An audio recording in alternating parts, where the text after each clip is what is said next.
So real. With an engagement ring, maybe if you're not feeling the guy, then maybe you should give it back.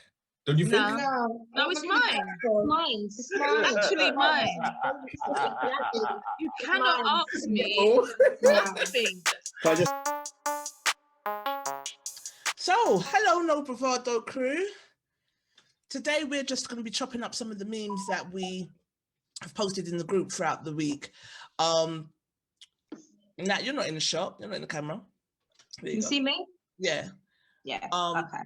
Yeah, so we're just chopping up the memes that we posted in the group. We always say this group is your group. You never fail us. Always joke. No, always joke on top of joke. So we're going to just basically be discussing some of the memes that you guys posted in the group, that we've posted, some of the comments, and yeah, just generally do what we do and have a good chat. So we've got some of our favorite members joining us today. And with that said, if you want to join any of our chats, or you've got any posts that you think that would be great for a discussion, just hit us up, let us know. We're also open to you jumping on today if you want to. So Michelle should be in the comments doing her administration and her moderating, so she'll let you know how you can do that if you are interested in jumping in and having a chat with us today. So without further ado, let's bring on Miss Nikki O. Yes. And the Blaze Pops. Blaze Pops. I'm actually with Blaze Pops. So I'm going to shuffle over. Yeah. You look very lovely. Hey, Nick. I'm actually with you. All right, guys. So if you've got anything in the background that's going to echo, turn it down. Hello, I'm going to turn mine down. It's echoing, but I want to see the comments as well, though. So I'm going to be a bit nosy. Yeah. So yeah, I've had to tell you can still see the comments. Yeah. Yeah. So who's with us? Alicia, good evening. Damien Shaw, good evening. Charlene Samuel, good evening. Charlene's watching. There's a few evening all. Yeah. Let's wait for them to join in. Eh? Saying all right to Shani. All right, love. Bye. Hello, Shan. Cheers. We're going to sit like this today. Can we stay ready? on ready. I'm ready. All right, guys. How's your week been? What's been going on for you, Nix? Oh, it's been a bit stressful, to be honest. I've had a bit of a bereavement, but that's a long story in the family.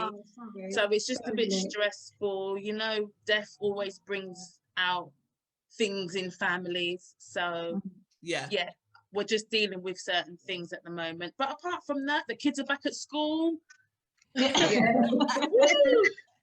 kids are back at school. They, fell right back into it. Okay, no problems, no anxieties, no nothing. They're loving it. And yeah, same old working, wife duties, mum duties, I did actually have a call the other day, and I said I promised myself that I'm going to take time for myself now, because I've not been doing that of late. So when people hear me say no, they're going to know why.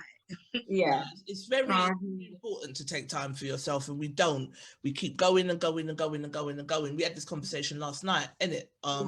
About balancing, making sure that you take time to recharge yourself. You've got to work hard, but you've got to make sure that you recharge yourself just as much.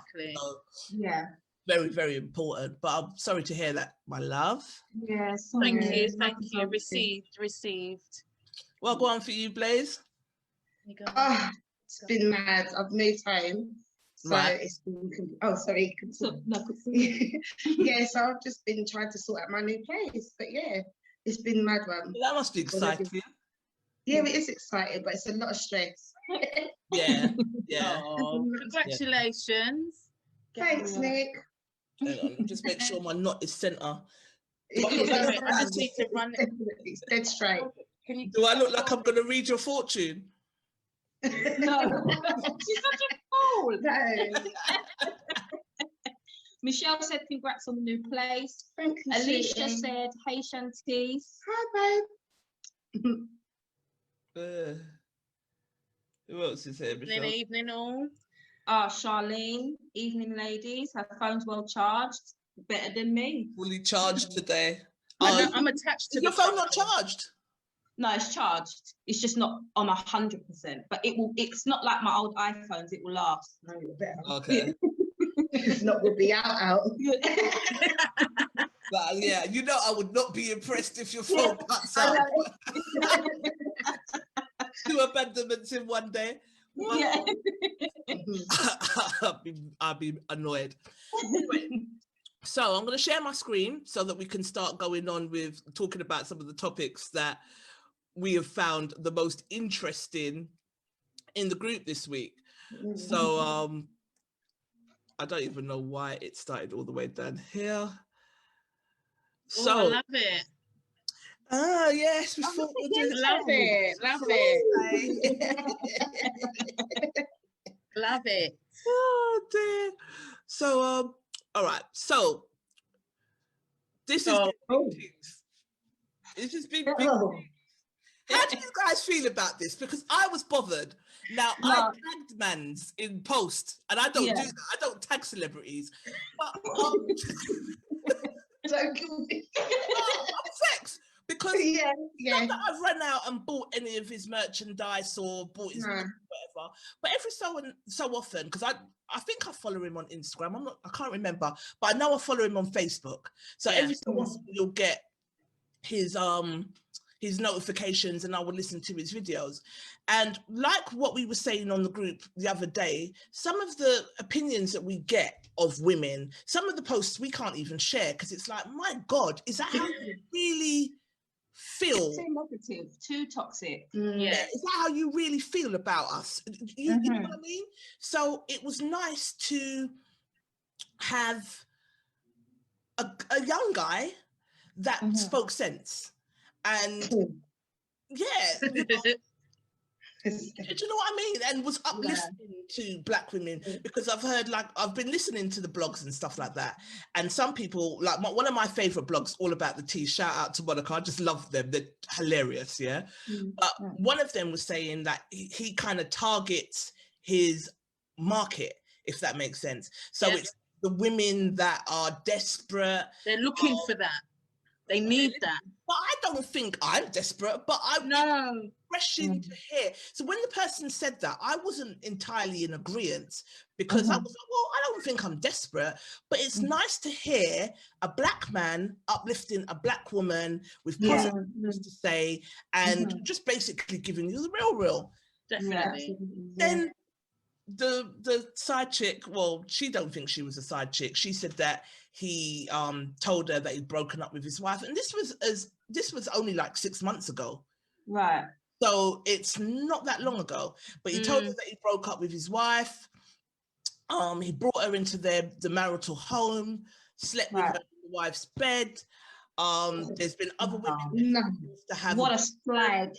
And then he got. It's the fact that it's complete fraud. Well, you know what? Siobhan on Facebook has said, I knew it was too good to be true. And I feel like that with him. And I follow him as well. So I knew about him from, last year before. And I just thought to myself, there's something. I'm like, I don't know. There was something that wasn't grabbing me. And you're right, Trish. It was not, and that's why I followed it, because I thought, that's nice. That's what we need to hear, So I used to share it and stuff like that. Cool, I'm on with that. But then as time went on, I just thought, there's something about this guy. I'm not quite sure. You know what I mean? Yeah. And then when this come out. Sorry, 1 second, Nick. Is your phone on a tripod now? Yeah, it's on. Can you turn it long ways, please? Is that better? No. Upside down. It's just like portrait. Yeah, it's portrait, but not portrait. Yes, that's better. That's better. That's the one. That's better. Right. So now we can see both of your beautiful. Yeah, there we go. You can see us both now. Oh yeah. Is that better? Oh yeah. Yeah. If you could move it back a bit, maybe. Okay. Yeah, and Shantice needs to just move in a bit, and then a little bit, or turn it towards Shantice. All There right, we I go. know. Yeah, we have it now. There we go. Yeah. Yeah, sorry, Nix. Yeah, I just feel that there was something about this guy that I wasn't quite sure about. And I just thought, okay, cool. But I still used to listen to him and I still used to take it in. And I just thought, like you, Trish, it's lovely. It's what we need. It's uplifting to Black women. And that's what he was, he was preaching about. And then this. No, And then this picture as well is just so awkward. This whole video is so she got cringe for her bonnet, boy. Listen, like she looks like she's going to empty, like to go and open the door for the postman. She's just woken up. I mean, come on. Yeah, I mean, could you look any more oppressed? And the way how he's got her hand, and it just looks orchestrated, and it looks very, very awkward. Yeah, that's what everyone was saying. It's like a PR stunt. It didn't seem genuine. I mean, people in the chat, Siobhan said she knew it was too good to be true. And I'm like, okay, this is where we're at, because I want to believe that they are good, genuine men, Black, white, Chinese, Indian. Exactly. You know what I'm saying? There are good, genuine men. So if we come across a guy that is uplifting and saying great things about women, but we've got the cynic in our brain, like, too good to be true, too good to be true. Yeah. Is that where we're at now? You know what I mean? And then, because guys don't like Derrick. Yeah. They don't, because he's out in them, isn't it? He's talking about himself, apparently. Yeah. You know? Guys don't like Derrick, and I don't know. I was bothered by it because it's like, are there any genuine people in the world? But some of our responses, some of them. Oh wow! Yeah. This one scored me. This one is the best. The Black men waiting on Derrick Jaxn to log in. What? And he didn't log in on his own. Notice that he brought the wife. Yeah. To try by the way. Do you think, because people are dragging her and saying she should leave, because it's not the first time he's cheated throughout the whole marriage. He cheated on her before they got married. What's your opinion on her? I think she's an enabler. Yeah, she's enabling him to behave how he's behaving. Because in that video, have you watched that video then? I watched it. And in the video, she said, oh, I left him and I was gone and I stayed gone. But you're still here. You're here now and you're holding his hand and you're back. So you're allowing him to behave this way, especially if he's done it time and time again. I'm sorry, but what if it happens again next time, then I don't think you should expect it, to be honest. Yeah. He's got a facade that he's selling. Yeah, he is. And exactly. He's then, like, even the picture where he's holding her hand, he looks like he's gripsing her up. He's grabbing her up. Yeah, he's grabbing her up. You know, like when you're small, when you go to church with your mum and they're pinching your leg to behave? To keep still. That's what he looks like. Look at his face. Got enough of the pinches. Them pinches in church, them undercover pinches under the pew. Yeah. When you're not behaving or you're not listening. It's true. Colin, look how we grip her up. This is Colin Williams said the same thing. Look how we grip up her hands. Yeah. I think she wanted to escape. And that's what everyone was saying. Blink twice, wife, and let us know if you want to be. Yeah, I always thought he was a fraud. I just always got that vibe from him, like, just the way he spoke, and I just think, I'll get out of him. No guys like that, really, like, realistically, no guys like that. My boyfriend, I'd like to say, or my fiance, I'd like to say he's a really good guy. Yeah. However, he don't act nothing like Derrick, so I knew full well that Derrick was just a bullshitter. No, I always thought he was fraud. I saw right through him. And men see through him, because Mick always told me that. He said that no guy has always is like that. Do you know what I mean? And think they're the ones that talk a lot are usually the ones that are like super cheat. So, but you know what they say. You know, like if whenever we say anything that's good about men, people say it's like a pick me.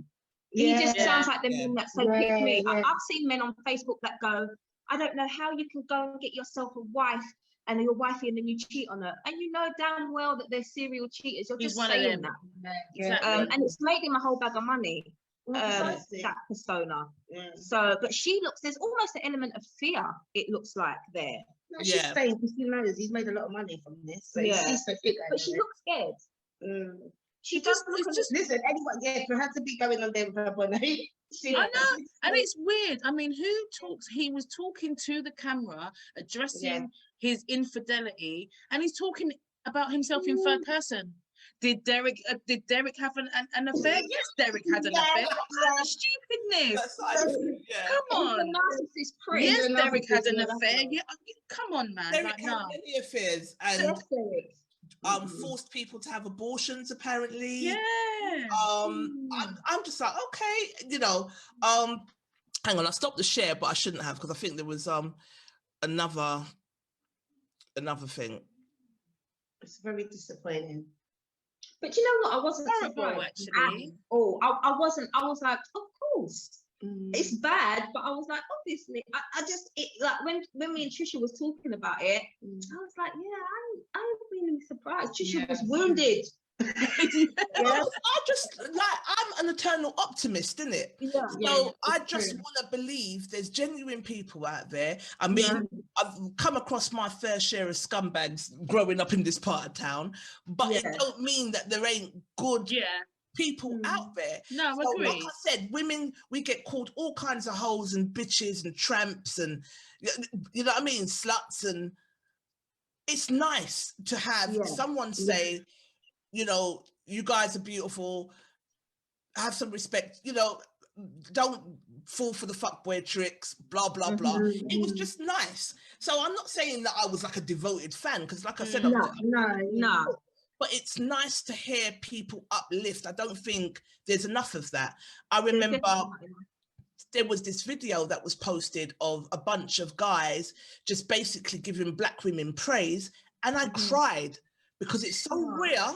It's so rare that it was just the way that they were talking and so on and so forth. It was just like, oh my God, it touched my heart. So, and I think we need so much more of that, and we need it to be genuine. So that's what annoyed me. Do you know what I mean? But, when she outed him, we were busting up. She's like, I don't usually do this, but he done pissed me off. What did you say? Bring it up. Bring it up. Is that it there? That's it. No. This is one of our members was just basically saying, I'm not surprised. He's only human. He has to experience the good, the bad, and the ugly in order to talk about it or advise others. I don't get the fuss. If you're living right, you won't feel burnt by his comments, teachings. Don't understand the hate he's getting. So I went on to say, well, if you're preaching anything, but you're forcing someone to have an abortion in the next breath, then there's questions. So basically, I'm a bit confused. So is she saying, so in order for him to preach about loving the black woman and upholding the black woman, he's got to be a scumbag? Is that what she's saying? No, she's saying to experience cheating and having side gal and choosing and forcing girls to have abortions for him to advise on having a good relationship. Come on, man. He said he's human. I think, of course, and I'm not denying that. But what it looks like she's saying is he's only human, and he's experienced the good, the bad, and the ugly in order to advise on it. No, babe.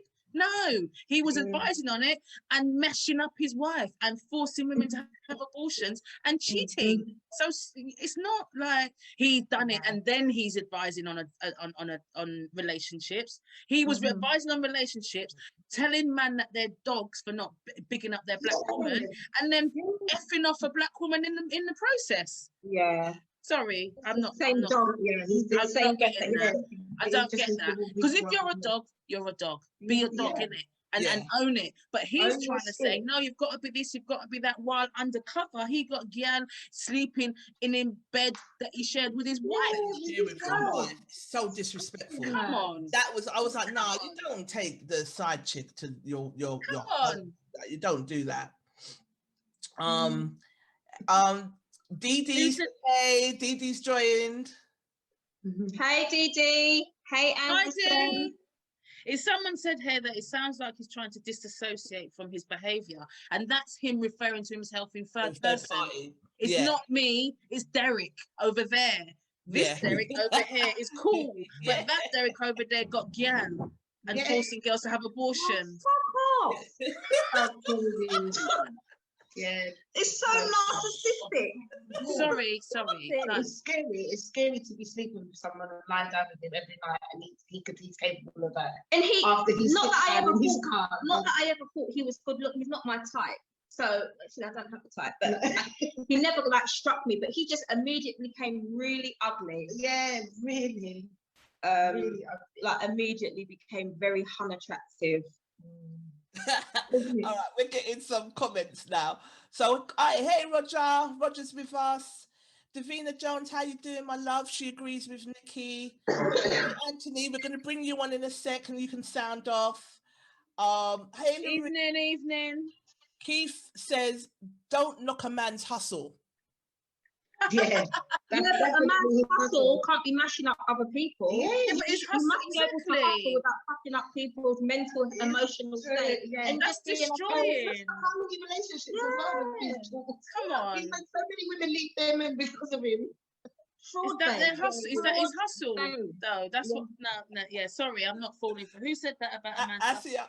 Asia said, I was wondering because he was forever in his car giving advice like you don't live nowhere. Yeah.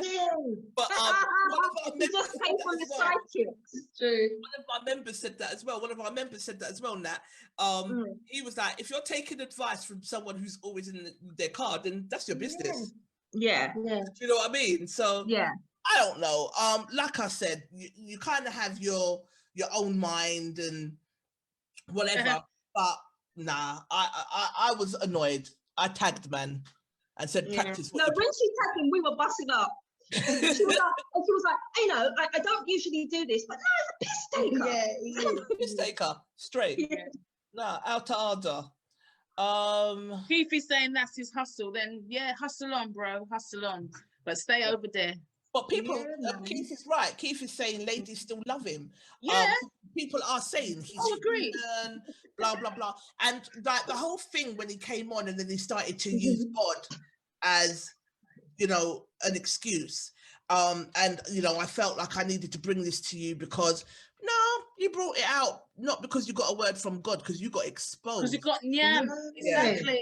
On TV, on some... The YouTuber girl, Nyami a minute or something. Was it on a morning TV show? Yeah. He's a cheat. Tasha went in. And she was like, and if your boys are married, because he bought friends for friends.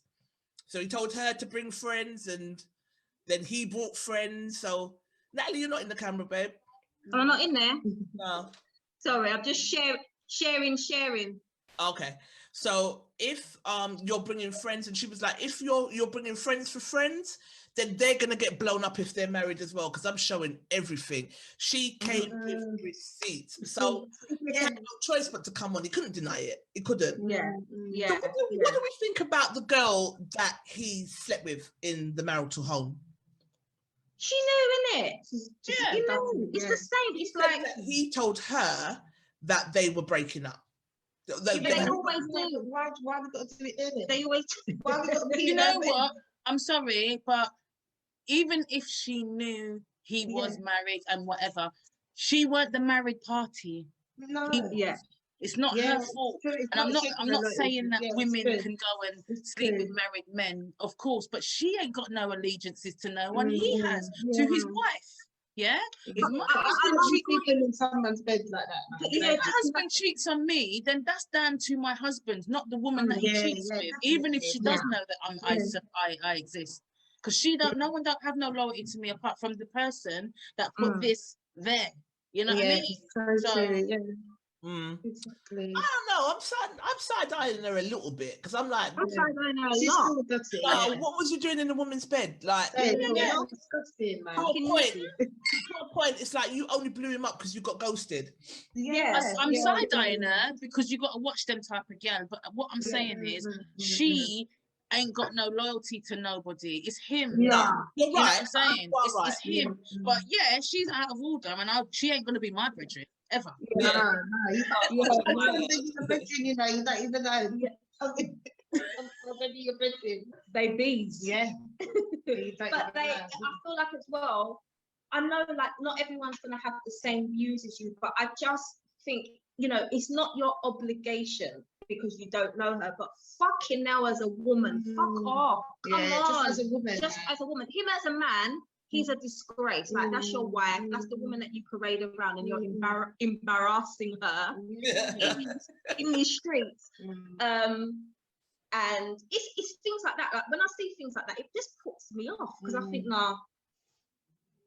Because even Roblox built Derrick Jaxn's a cheater. Yeah. Yeah. So it's like, but I think as a woman, like, come on, you know the deal. You went and slept in the woman's bed. You're a little bit shameless. And karma is, I do believe in karma. If you're going to do that, why are you going to think it's going to end well? And you only blew up his spot because he helped you. But I understand when women want to believe what they're told. I get it. But you know, like if a guy says, "Oh yeah, you know, we're not together no more," even if she did know he was married, yeah, no, we're not together, we're separated, and she's probably out of town she was out of town, isn't it, going to see the in-laws or something, and then he's brought her to the house. So again, you know, I do get it, and but not everyone has that sisterhood in their mind. Yeah, that's true.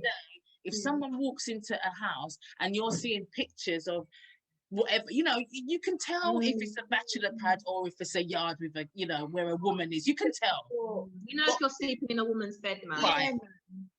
She said she's got moving boxes. So she assumed that he told her that he was moving out. So when she saw the moving boxes, she just assumed what he was saying was true. But I think she knew. Keith is saying in the comment. What was the moving boxes? Was he moving in? Yeah, but you're still sleeping in the bed that they're not moved out. You're still sleeping in the same house. Yeah. Why? It's not to say. Wait till he moves out then, or go to a travel lodge. Yeah. Yeah. I just think that sleeping in the marital home was a no-no in that bed. Yeah, come on. Not the one at all. No. Yeah. Okay. So I don't know. I'm looking to see where Michelle is because she said one of our members wanted to hop on quickly and sound off, but I can't see him in the wait room. Okay. Yeah. Come on, Ant. It's always Anthony, you know, that's I know. we're looking for. We're gonna start charging him. Where are you, Ant? Can't see you in the rate room to let you in. Okay. So yeah, we done with that topic? We done with him? Yeah, we're done with Derrick Roblox Jaxn. Yeah, bye, Derrick. If you got Roblox, look how a Roblox is built. That's how he's built. Like a Roblox. Just out here. And his wife, I don't care. I'm just gonna say this. There's something off about it, man. That looked like pressure. She looked like she was under pressure. She's an idiot. Sorry. Yeah, that's what everyone was saying. That under pressure. No, sorry, just tell someone, scream out. It's right time. Exactly. Exactly. And they should have divorced him and gone to any divorce lawyer or whatever money Emma met by that new book and all of them Facebook deals he's getting, half of it would be hers. Yeah. Can I read you out a comment? Some woman did. Can I read it out? Yeah, God. I swear to God, I screamed. I screamed when I read this comment because I'm exactly the same. My pride is ridiculous. Yeah. It says, I'd rather drag my bare coochie across the gravel in 103-degree weather than hold a nigger hand on live as he tells the whole world he cheated. Oh my God. Because that is me, literally. Your own. And the thing is, I think he manipulated the wife. I definitely think he manipulated the wife because it's like, well, if she's forgiven me, you all can forgive. Yeah, you're gonna have to. Yeah, business has to go on, innit? Yeah. So yeah, no, Derrick's cancelled. I'm following you. Yeah. You're cancelled. I'm not in it. I don't like hypocrites. Yeah. No, Like Major Hype, the whole Major Hype thing, it just turned me all against him. Yeah, what happened with that? That would be quiet. Where's he gone? He was beating up his wife. Yeah, but what happened? Like, I don't know. I'm not sure. And I've all got tickets to his next show. Oh gosh. Oh no, throw them away. I know. I'm gonna sell them. I hear that. Olu's saying that you women are cold. Why? Why? Because it's true. I would literally rather drag my cooch along the hot gravel of 103 degree heat before I ever hold a man's hand and rub his hand and make him feel like it's okay. Yeah. And that's the thing, you know, like as women, if a man cheats on you, that's his doing. It's not mine. I'm not gonna feel shame or nothing like that because that's you done it. I never done it. Do you know what I'm saying? But that, she's literally just okayed it for all kind of people to do what they want to do. That's what she's doing. She's okaying it. But this and the way he made her come out looking like that. She looks raggedy. The side piece looking hot style. She looked whack. Sorry. She looks whack. You got about it too, Ross. Poor thing.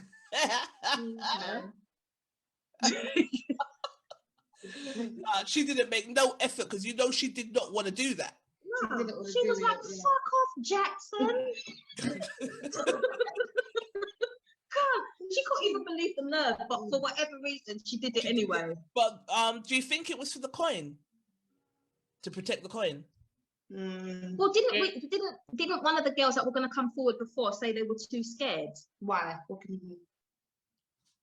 So I don't know if there's a running theme here. Apparently, one of the girls was going to out him a long time ago, but she got scared. Yeah, she got scared. So why did you get scared? Is that because of the huge following he's got there? Like, the backlash. Well, we probably paid her off. Yeah.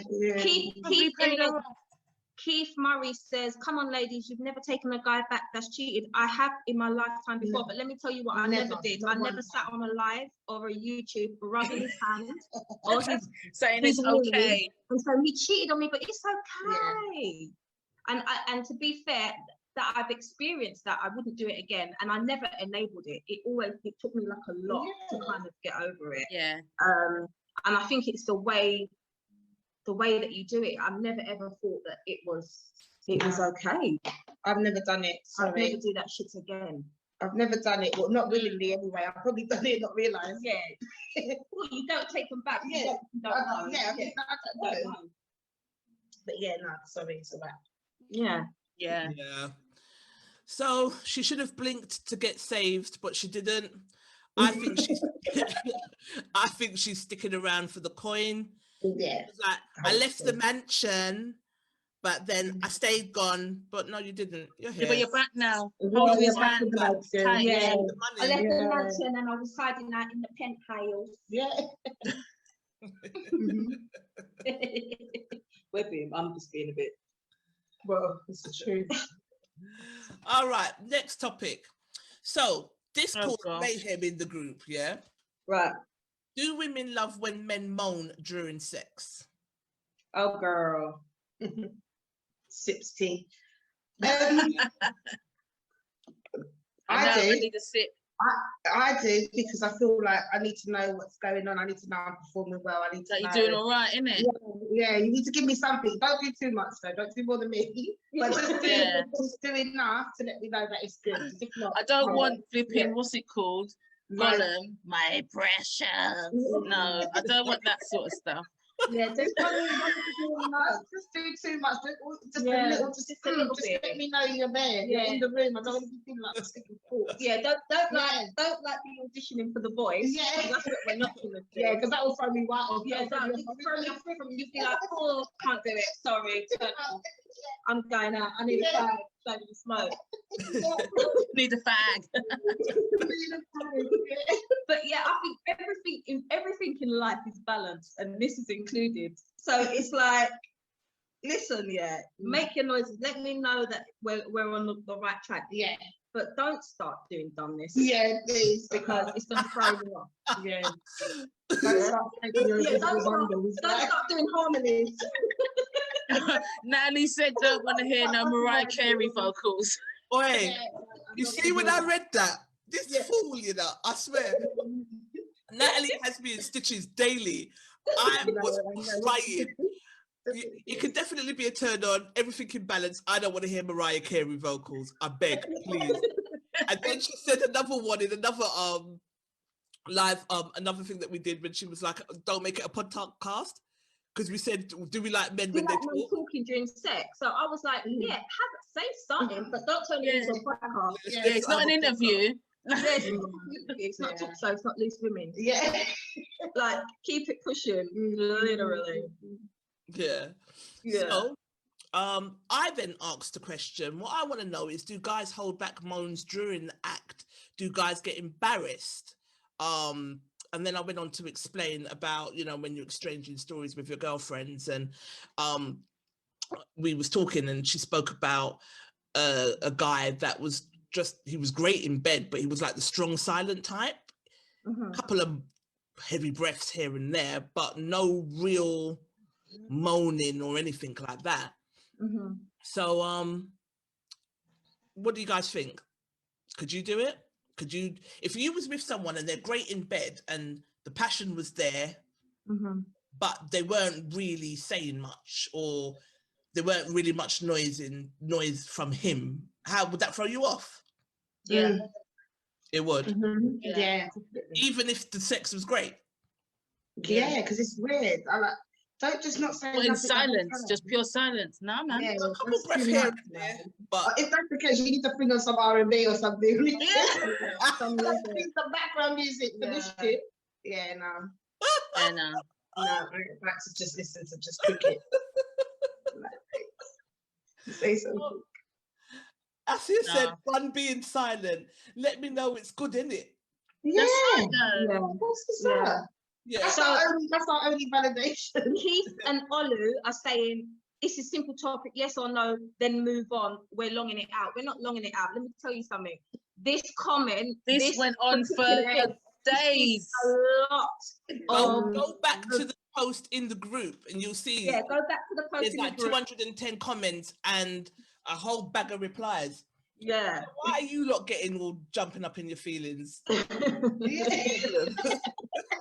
Trust me. Are you quiet? Are you a quiet one? Are you guys quiet guys or loud guys? Hold on, wait, sorry. Olu has asked, how can silence from a man be weird?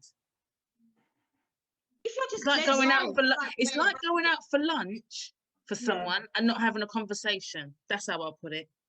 Yeah, that's how I feel about it. Good one, thank you. We just want to I need a bit. Yeah, right. We're not talking for all women. We're just talking for us. So right, yeah. I just feel like yeah. So we need a little something. Michelle saying they're strong and they are the silent types. Yeah, but I don't know. You weren't silent. You weren't that silent because you got me there in the first place. So you couldn't have been that silent. How did you win me? Are you getting me there? And then when we get there, you want to be silent? No, brother. Like, sorry, I am a married woman, by the way. Yeah. So, but the general consensus was just that women want to hear men moan. Yeah, definitely hear that. Want to hear men moan, but not ridiculously. Ian Bowman said, it takes time for some men to let go, and it's a trust thing. We have to connect with you on a real deep level. Then maybe you will start to see him let go slowly. If he ain't letting go, maybe that's because he's in control of what he's doing. If a woman takes control, then the man does not know what's coming next. Stronger likelihood that he will moan more than usual. Interesting. Right. Interesting. Ian always gives us like a little bit more in-depth. That's interesting. Yeah, I never thought of it like that. Yeah. But then the next comment, I'm sorry, because if he just said if Ray and his nephew was out, then boy, everybody could hear everything. So it's Ray and his bad mind friend, his bad mind friend. Yeah. I don't know. You never really think of a man being shy, especially when it comes to sex. You kind of feel feel like they're really confident, or the more confident ones. So when they don't make noise, it's like you're not getting that reassurance. And that can throw you off. They might not be enjoying it. They might just be going through that motion to just think, get it over and done with. Right. But from what I understand, men can fake orgasms. But I'm like, how do they do that? Can they? We need a man to come. Surely, how do you do that? How can they do that as a man?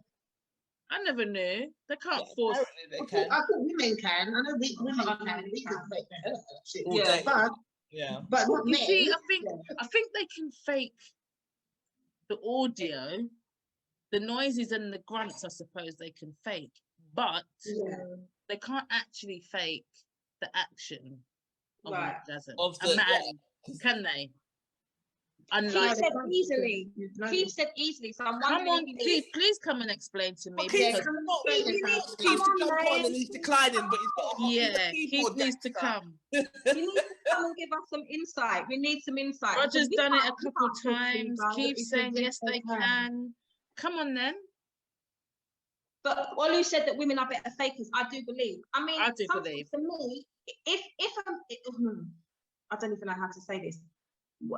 When I was with my partner, I always knew when he did, because you just feel it.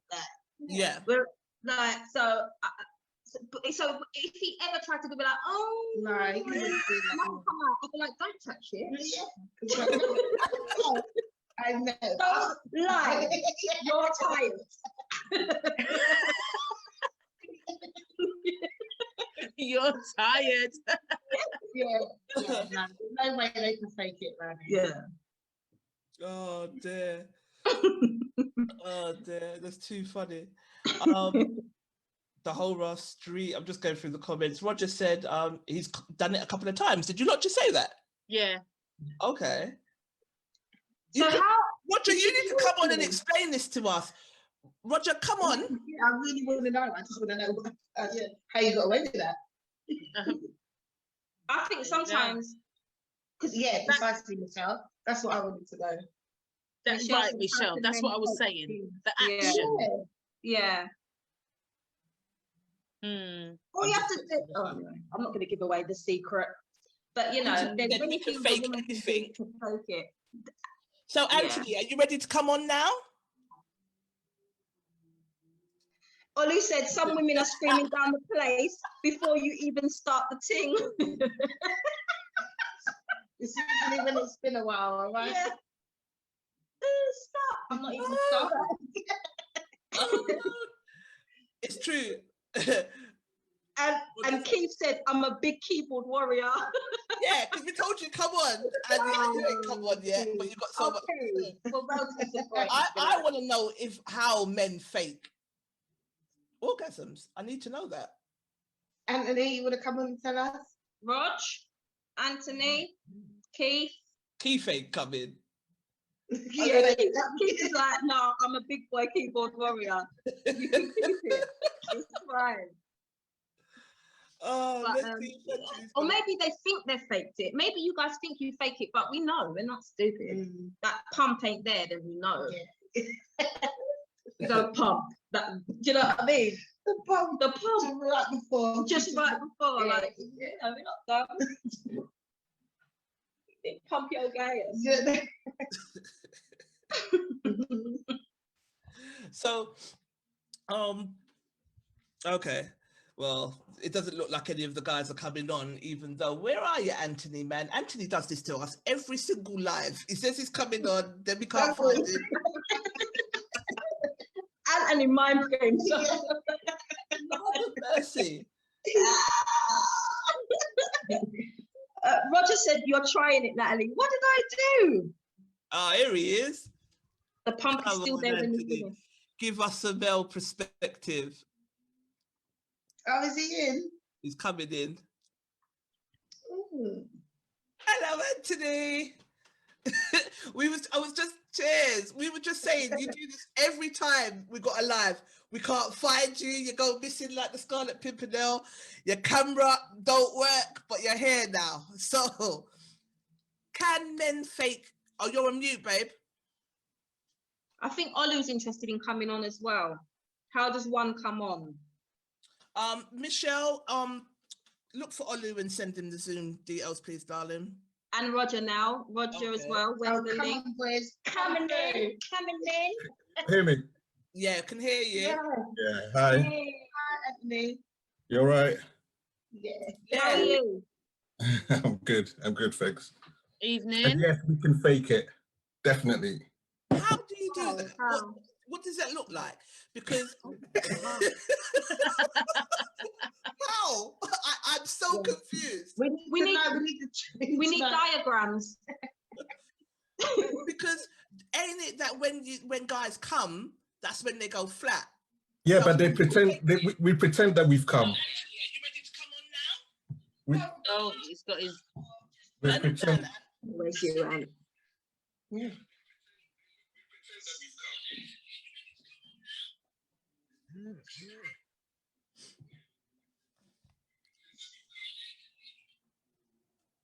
Hello.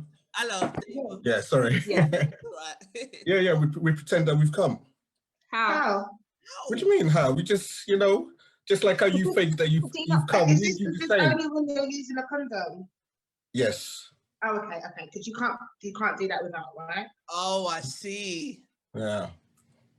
Oh, hang on. I forgot to plug in For my me, laptop. anyway. I don't know about other guys. So why? In what situation would you need to pretend that you've come? Why would you do that? Look at us. I know, the innit? serial Yeah. killer. What makes you say, all right, I'm gonna fake an orgasm? He just needs to go. You're not probably enjoying Under this. what circumstances does that happen? I guess if you're not enjoying it. Oh Really? no. Oh, Probably. sorry, Anthony. No. No. It happens Hang on, once in a blue plug in moon. my laptop. I apologise on behalf of them. Okay, here's Roger. That's sad. Oh, no, it's quite sad. That's got to be a nightmare as a woman. Yeah, but you don't know because he's taking it. So Yeah, at this but I point, think I'd it's know. like, Yeah. True. And women, hey, you girls do the same, don't you? Yeah. Yeah, Sometimes. So Hang on, I'll be back in a minute. I just got to plug in my laptop. Flutter. Yeah, I think. What are the reasons for faking it? I can say reasons are I'm tired now, I'm done. Yeah, I'm tired. Or it's just whack, and it's just Those would be my two reasons: it's whack, or I'm just tired and it's stuck. I'm just putting it out there. I've never had to fake it with my fiance. I tried to rip my whole relationship away, so. yes, bro.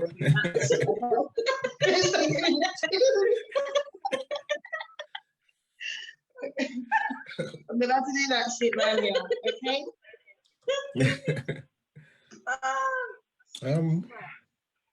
I think Roger, welcome. So you said you've done it a couple of times. I'm still interested in how you guys can do that. So what makes you say, right, I'm going to just fake this and done? You really want the truth? The whole thing, no bravado, no bravado. Yeah. Give it to us.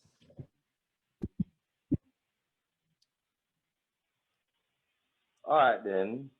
I'm scared. The last time I was actually annoyed with the girl. wild. What did they say? What did you say? I said I was annoyed with her. I said I was annoyed with her. I was pissed off. Okay. So I just wanted to give her the impression that, wow, yeah, oh my gosh, and then cool. But when did you get annoyed with her? During the act? I was gonna say, I wouldn't even embark on that journey if I'm pissed off with you. Usually you forget about it halfway through. Hold on. No. It's okay. When a woman tells a man no, okay, I understand. You try telling a woman no. Yeah, you're not loud. Yeah, That's true, you know. That's true. That's true, though. I must say that, Roger, you hit the nail on the head. It is war. Because if I get refused, take it personal, don't you? Man wants to fight, like. Yeah. Yeah. Because we take it quite deeply when, Yeah. if we get rejected during. Yeah. It's an extreme rejection. Yeah. But then I guess, why is it all right for men to be told no and they're supposed to just take it on the chin? Yeah, it's true. And we can't. Well, this is the level between men and women, isn't it? Where it's like when certain things, you know, you guys want, you get your way, and men are we're men, and this is how it is. You know, we should be, we can get this the whole time, but when you want whatever you want, you get it, or you should get it. Right. Yeah. I think so. That needs to change. It's true. It might need to change, but it's not going to change around here. Yeah, I know. We're going to look at some more of the comments, yeah? Hang on. So,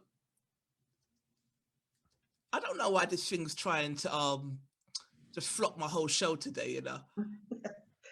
It worked before. I don't know what its problem is today. It doesn't like the slideshow, so we'll do it like this. Fuck it. So, star comment, the one that had me on the floor for about 5 minutes, busting up, yeah? Yeah, go on. So, she said, I like it very much. Charlene said, I like it very much when a man moans. I need to know when I'm doing it right, if I'm doing the right thing. However, I had this one who roared like a lion, totally rocked my vibe, and I didn't return, and he blocked me. Oh,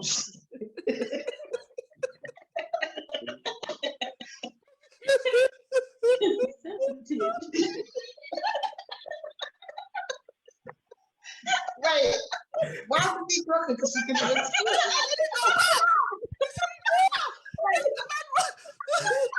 Roared like a lion. Wow. Like a lion.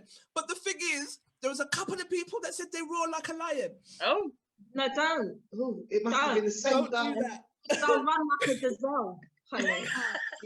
I tried.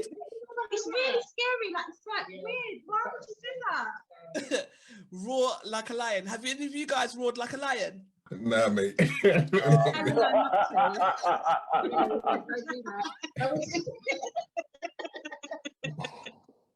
So, let me ask you guys this. Are there things that women do or say during sex that turn you off? That's a good one. Let me just get my pen.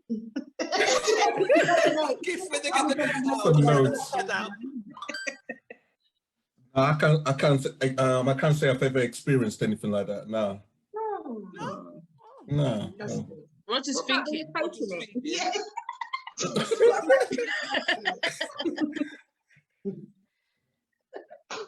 What was it about that moment?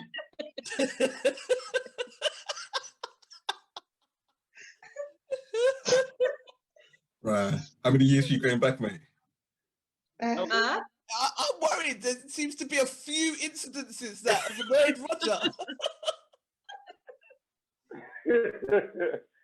Or are you thinking that someone might be watching you? Nah, it's not that. Okay. It's not that. It's not that at all. What turns you guys off sexually? If you want us to stand out. Bad behavior, really. Bad behavior? Yeah. That this one girl, like, she just kept on doing just off-key things. Like what? We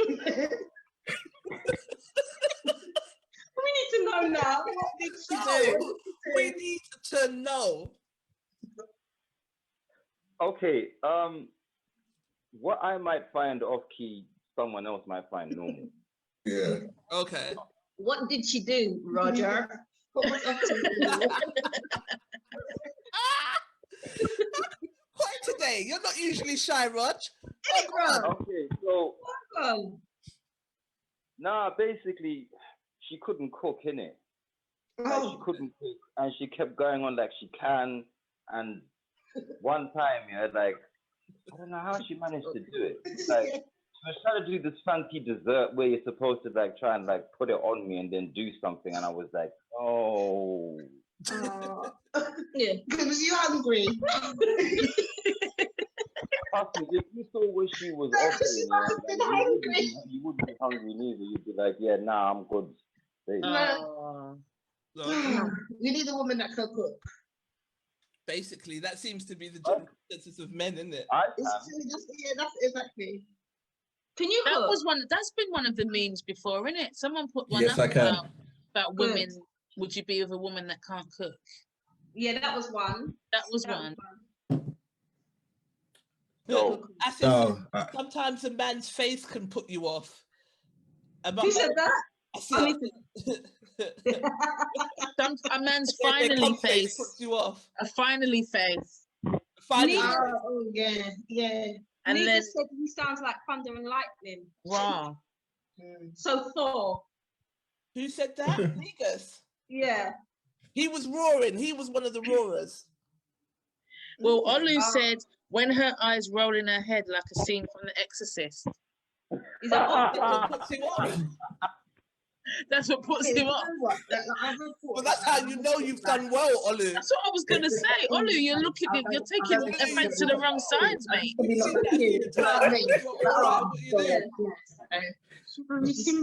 I should just close their eyes at that point. Yeah. Olu, when the girl's eyes roll, you need to be dusted off your shoulders. Don't take that as an offense.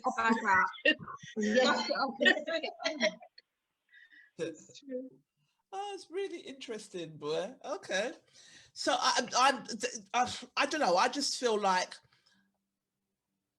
men are always going to be the ones that would enjoy sex more, and that they were always guaranteed to come. So, but to say that actually that's not the truth, and that you actually have to make an effort. I'm joking. Come on, guys. Not now. I'm married now, so everything's good, Exactly. Everything's always good, but past experience, way. I feel like, definitely. And but I do think it is more offensive as well if, I will say, guys, we do take it to heart. I'm not gonna lie. Because we always feel like you. Oh, just lost you there. Yourself that. She's mute. Yeah. Go on. Say that again. We always feel like guys want it. So for them not to want it, we kind of think like, what is the issue? Yeah. What is the problem? We automatically think there's a problem. Whereas he might just be tired like we was the other day. Yeah. Or he might just not be in the mood. Or he might just not want to see your creeps for the 7th day. Oh no. Okay. Yeah, it's true. So Keith says the truth is women love sex more than men. I disagree. I think some women do. I think some people love sex more than other people. Yeah. But do we think that men are more led by sex or sexual desires than women? That's the next thing. I don't know. I mean, if we go into like the behaviors of, like, we was just talking about Derrick Jaxn. So earlier you were saying that you didn't know what we were talking about, Anthony. Yeah, I've just googled him. Oh, you just. So he's a relationship coach that not any fucking more. Women, uplifts Black women, and just basically tells you what to look out for, the do's and the don'ts, and is really like inspirational in terms of relationships and healthy relationships. But just got caught busted. It just got busted cheating with some girl in Miami, and he brought her into the yard and all kinds of bag of shaggery, made someone have an abortion. So those types of behaviors in terms of men having multiple women, I feel like, I don't know, do we think that multiple sexual partners is like a breeding syndrome for going back to slavery? Because I think that's where some of the behaviours stem from. Whoa. Someone said, whoa. I thought we was going to have a laugh today. Wait, but Derrick, this YouTube thing I'm seeing here, he's with his wife here. You know, talking about... Yeah, he shanghaied the wife into coming into the live. What do you mean Shanghai? They're holding hands here. Look at They're holding hands. Hello. Where he's gripping her up. No, he's holding her hand. He's gripping her up. Yeah. He's shanghaied. Yeah. She's still got her bonnet on. Just dragged her out of bed. I bet you what I reckon has happened. He's promised her all kinds of things. He's promised her. Is he that big? Yeah. Is he well known, popular, and everything? I take it, or what? He's massive. He's made a whole career of talking about healthy relationships and advising women to look out for fuckboys and he's made a whole career of it. So again, I go back to my question, because like some people think women love sex more than men, but I still feel like there are lots of guys that jump from woman to woman. There's guys that have lots of kids, and where do we think that behavior stems from? It's past relationships, maybe their parents' relationships and stuff, you know. So because my dad was a bit of a player, you know, and then I thought I was going down the same road as him, but obviously I changed my life and everything. But I always thought you was a good guy. Did you? Yeah. You're right.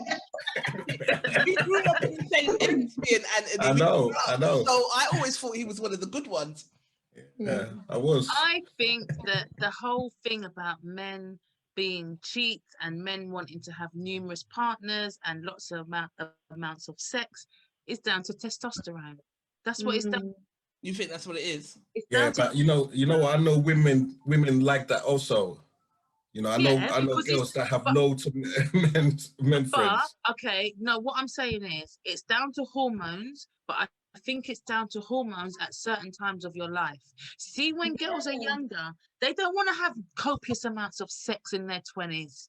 They don't really. It's when they're older. Yeah, when they're like in their 30s and 40s, that's when they want to be banging out the man them. The man them want to be banging out from their 18, 17, 18. By the time they get to their 40s and 50s, they can't they can't take it. You understand what I'm saying? So as far as I'm concerned, in my personal experience, in my 20s, I had my daughters, I had my children. Obviously, I wasn't a virgin, but I wasn't naturally. I wasn't like, you know, I wasn't thinking about sex. I wasn't like that about it. You know, I was more like bringing up the kids, working, whatever. Of course, I enjoyed it. I'm not saying I didn't enjoy it. I enjoyed it, but it wasn't my number one priority. I'm in my 40s now. Let me tell you, that's changed. Yeah, that's all I was saying. It's changed, and it's changed where, you know, I'm not going to expose my husband, but in his younger days, he was how Anthony said he was, but I don't know him like that. I know him to be, No, I don't know him as because I wouldn't have paid him no attention, but you know, but yeah, now at this stage of my life, I'm probably like how the young men were in their 20s, kind of. You got a whole husband, so why not? Yeah, but that's how it is. But that's how I found it is for women. Women kind of more get into their sexual stride when they're sort of later in their life. Yeah. When they're more happier in their skin, when they're more at ease with themselves, you know, so they can actually feel freer and they will do more. So it's not about like men. It's kind of, in my experience, it was them trying to bang at you, and that's not what our aim is in our 40s. Our aim is to have a real fruitful, happy sex life. Right. Yeah, that's true. He just said he had one girl and she started to cry during sex. Huh? She started to cry. She started crying during sex. She said, "Don't stop," but he couldn't go on. So he was hitting the spot so sweet that she started to cry. Yeah, she's dramatic. They call me. You just say call me.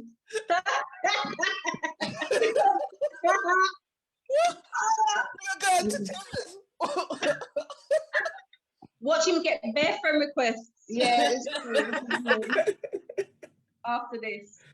Cry though. I'd be too embarrassed. No, that is too much. I'm not crying. Wait, do you know how that orgasm must have been intense for her to cry? Like, to cry. That's an intense orgasm. Listen, he must have hit a whole new level on Super Mario, right? Because I don't know how you make someone ball like that. Yeah, that's crazy. I could never cry. No, me neither. No. So, Ollie asked, do women prefer sexually experienced men? And I want to flip that around and say, do guys like women that are sexually experienced as well? Absolutely. To both. Definitely. Yeah, 100%. Most definitely. Do you judge if a woman's too forward or too sexual? No. No. No? No. No, it's the head scratch. But you don't seem sure today, man. It's just a bit. Nah, you know what? It's just that because it depends, like, because everybody's different. For me personally, yes, I want someone who's got a bit of experience, but at the same time, I don't want it to be a case where, like, everywhere I go and I'm there with you and, like, everybody's looking at me like, yeah, we know you go to. Oh, you know God. So you don't want her to have A levels in it? Yeah. Yeah, basically. Okay. Like, if you've got a whole heap of history and, like, every other guy knows you, not really. So what I asked one of my best friends this, and he kind of avoided the answer on our live. But what's an acceptable number for a woman to have for you guys? So if a woman came to you and said, "I've slept with 15 men or 20 men," would that make you just retreat?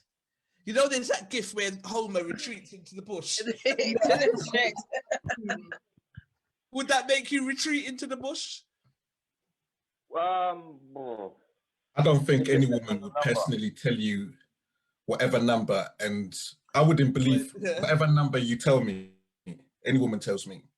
You're gonna double it. Even including my wife, I wouldn't even believe it. Really? Because I just don't think women will honestly tell you every single person they've slept with the right number. Nah, I just don't believe it. Why not? I just, it depends. You know what? Maybe, I don't know. Why do you just explain? I don't know why I think like this. I've always just thought like this. No particular reason. No particular reason, but I've just never really believed any woman when they tell me, okay, I've only slept with 10 guys. I'll probably double that or whatever. I'm with Anthony. I'm with Anthony on that one. And the reason why I'm with Anthony is because in my experience with what I've seen with the majority of women that I've been with, ladies are really conscious about image, what people think about them, right? Whether it's their friend, family, partner, it doesn't matter. They've always got this thing in the back of their mind of, oh, what do these people think? So when it comes to that number, I'm with Anthony. You can't believe the number they give you. I understand that, yes, you're supposed to be close with your wife and all the rest of it, but no, they're not going to tell you the real. They're not. So why do you... Go on, Nick. I was going to say, I've never actually been asked that question, if I'm honest with you. No, I haven't been asked that question. But you know what? If someone was to answer me that question, I'd give them 2 fingers because it's none of your business. Yeah, absolutely none of your business. If I'm not rocking out with a man right now, then you don't need to know who I did rock out with before you. Previously. It's none of your business. Even if I've done something with your brethren, you don't need to know nothing. You know what I'm saying? I'm not saying that I had. I don't know. I don't agree with you. I'm sorry, I'd have to tell him. I don't know. It depends on what it was. If you had a relationship with that person, then you wouldn't be able to hide that. No. Do you know what I'm saying? But if you had a little tryst with somebody, and that's exactly what it was, then who needs to know? Why do you need to tell your future man or whatever? Every woman would not say exactly how many. Yeah, exactly. That's I don't need to know. I don't need to know. For me, I don't need to know who came before me. And you don't need to know who came before you. If it bothers us from now going forward, then of course we're gonna have to talk. And I might have to say, boy, you know what? I've done a little something with my man. I might have to explain something later on. But if it's not affecting us, and it was nothing when we got together, it wasn't there, then you don't need to. I'm not telling it. I'm sorry. I'm 46. I'm married now, but you know, if I wasn't married or whatever, I'm not explaining to you what I've done in my previous times. I'm sorry, it's not your business. Who needs to know that? Nobody needs to know that. Who needs to know? And I don't want to know if you, obviously, if it was my sister or my cousin or something, then I need to know that. What about your friend? You see now, but the thing is, I know what you're saying. I think I wouldn't want to know, but I think if you told me, then it's over. It's a wrap. It's a wrap. So if you're telling me in the hope that we're gonna be cool, then wrong move. Yeah. But you know, be sure to know that if you tell me that you've done something with my brethren, then try know that we're not going no further. Do you know what I'm saying? And it's funny because my children's dad, he won't be listening. He bloody better not be listening anyway. But my children's dad, my cousin knew him. So one day, and we're going back to when I was like 18. This is donkeys years ago. And she came to my house. And she saw him and he saw her, and the look on their faces was like, oh my God. And I was like, shit. I was like, shit, what's happened? What has happened? Because I was panicking because I really checked for this guy. So I was like, if he's done something with my cousin, I'm gonna fight someone, you know what I mean? Yeah. Basically, it wasn't like that. He's the look of shock on his face and the look of shock on her face. She was like, who's that geezer? I said, that's my new boyfriend. She was like, oh my God, how do you know him? I said, he's my new boyfriend. And then she said, I used to fancy him. She was like, I used to fancy him like mad. And he said to me, who's that? I said, that's my cousin. He was like, fucking. He was really like, oh my God. But he said, my cousin used to chase him around college. She really liked him and she used to literally run after him. He said, I used to run from her. He said, my friend used to say, quick, she's coming. And he said, he used to just and that's my cousin, and we were together for like 13, 14 years. We had kids and everything. Yeah, but he said, I swear to God, I said, tell me, you better tell me. And he said, no, I promise you. And she said, no, Nick, we didn't. But she said, I wanted to, but he wasn't on it. Do you know what I mean? So it could have. She was honest. Yeah, at least she was honest. Yeah. All right. But So the look. Sorry, go on. You'll never forget that. No, that look of shock when she walked into my house and saw him, and when they looked at each other, my heart sank. When I say my heart went down, because I really, really checked for him. Do you know what I'm saying? Yeah. And woo, but luckily it wasn't so bad. Yeah. So this is a question for the guys. If a girl comes on too strong, like Nikki's cousin, is that a turn off for you, or do you find it flattering?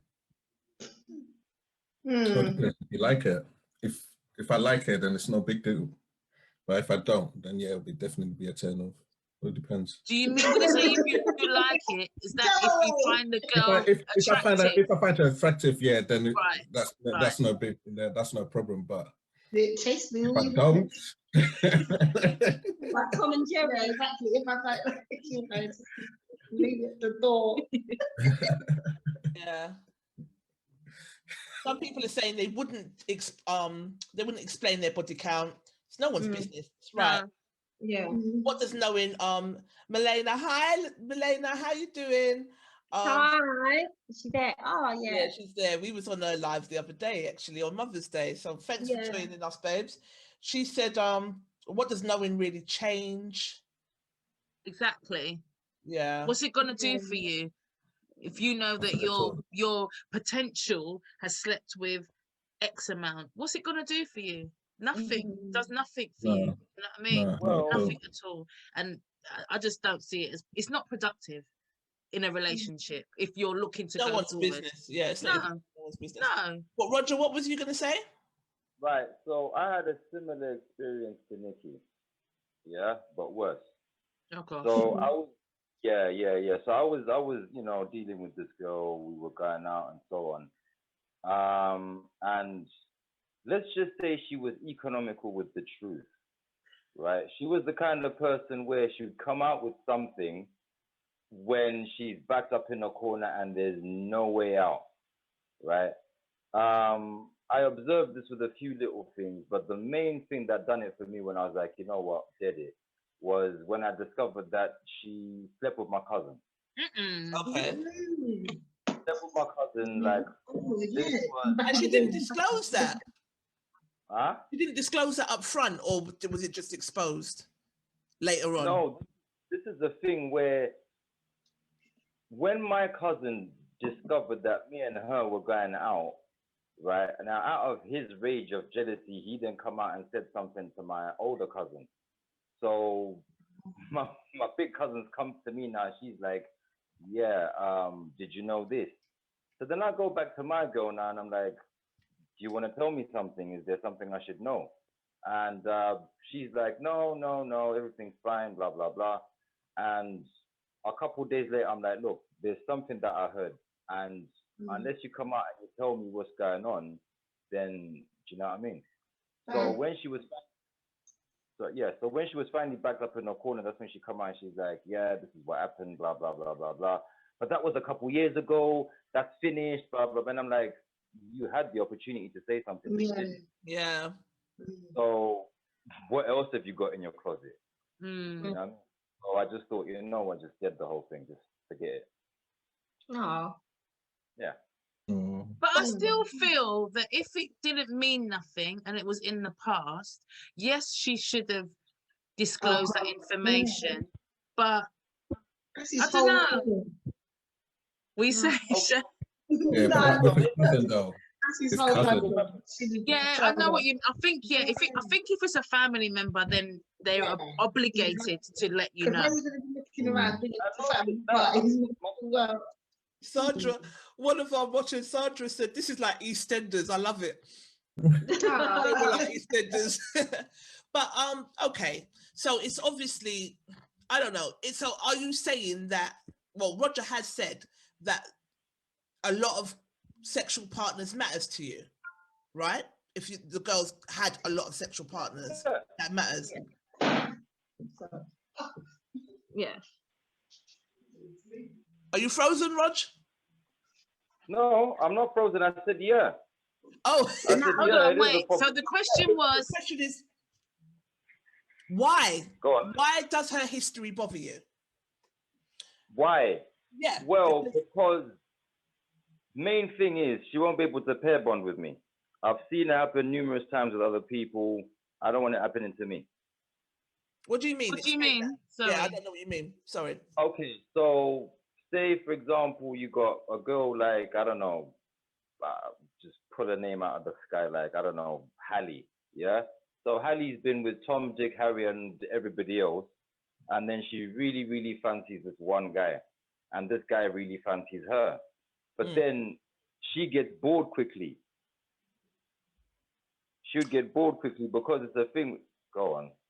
No, I think I remembered you saying this before, that because you finish, because I think what you're saying is if she's had too much experience, then she's not going to be. There's there's nothing special about me or the experience with me because there's nothing sacred about it.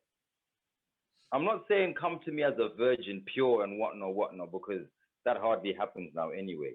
Yeah. But if you've had, all right, if I had the option of a girl who's had 5 partners and a girl who's had 50, I prefer the girl who's had 5 partners. Why? Well, because like I said, there's nothing special about our interaction anymore because it's so. No, that doesn't really matter, mate, because every single person is different, isn't it?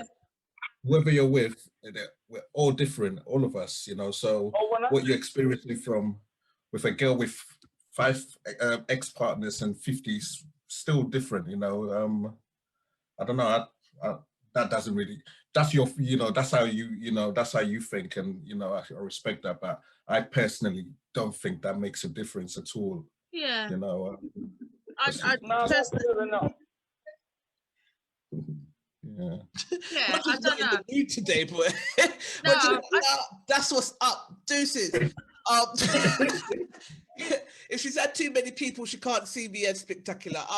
I think it's something to. Well, we talk about this all the time. I think there's something to be said about spiritual ties.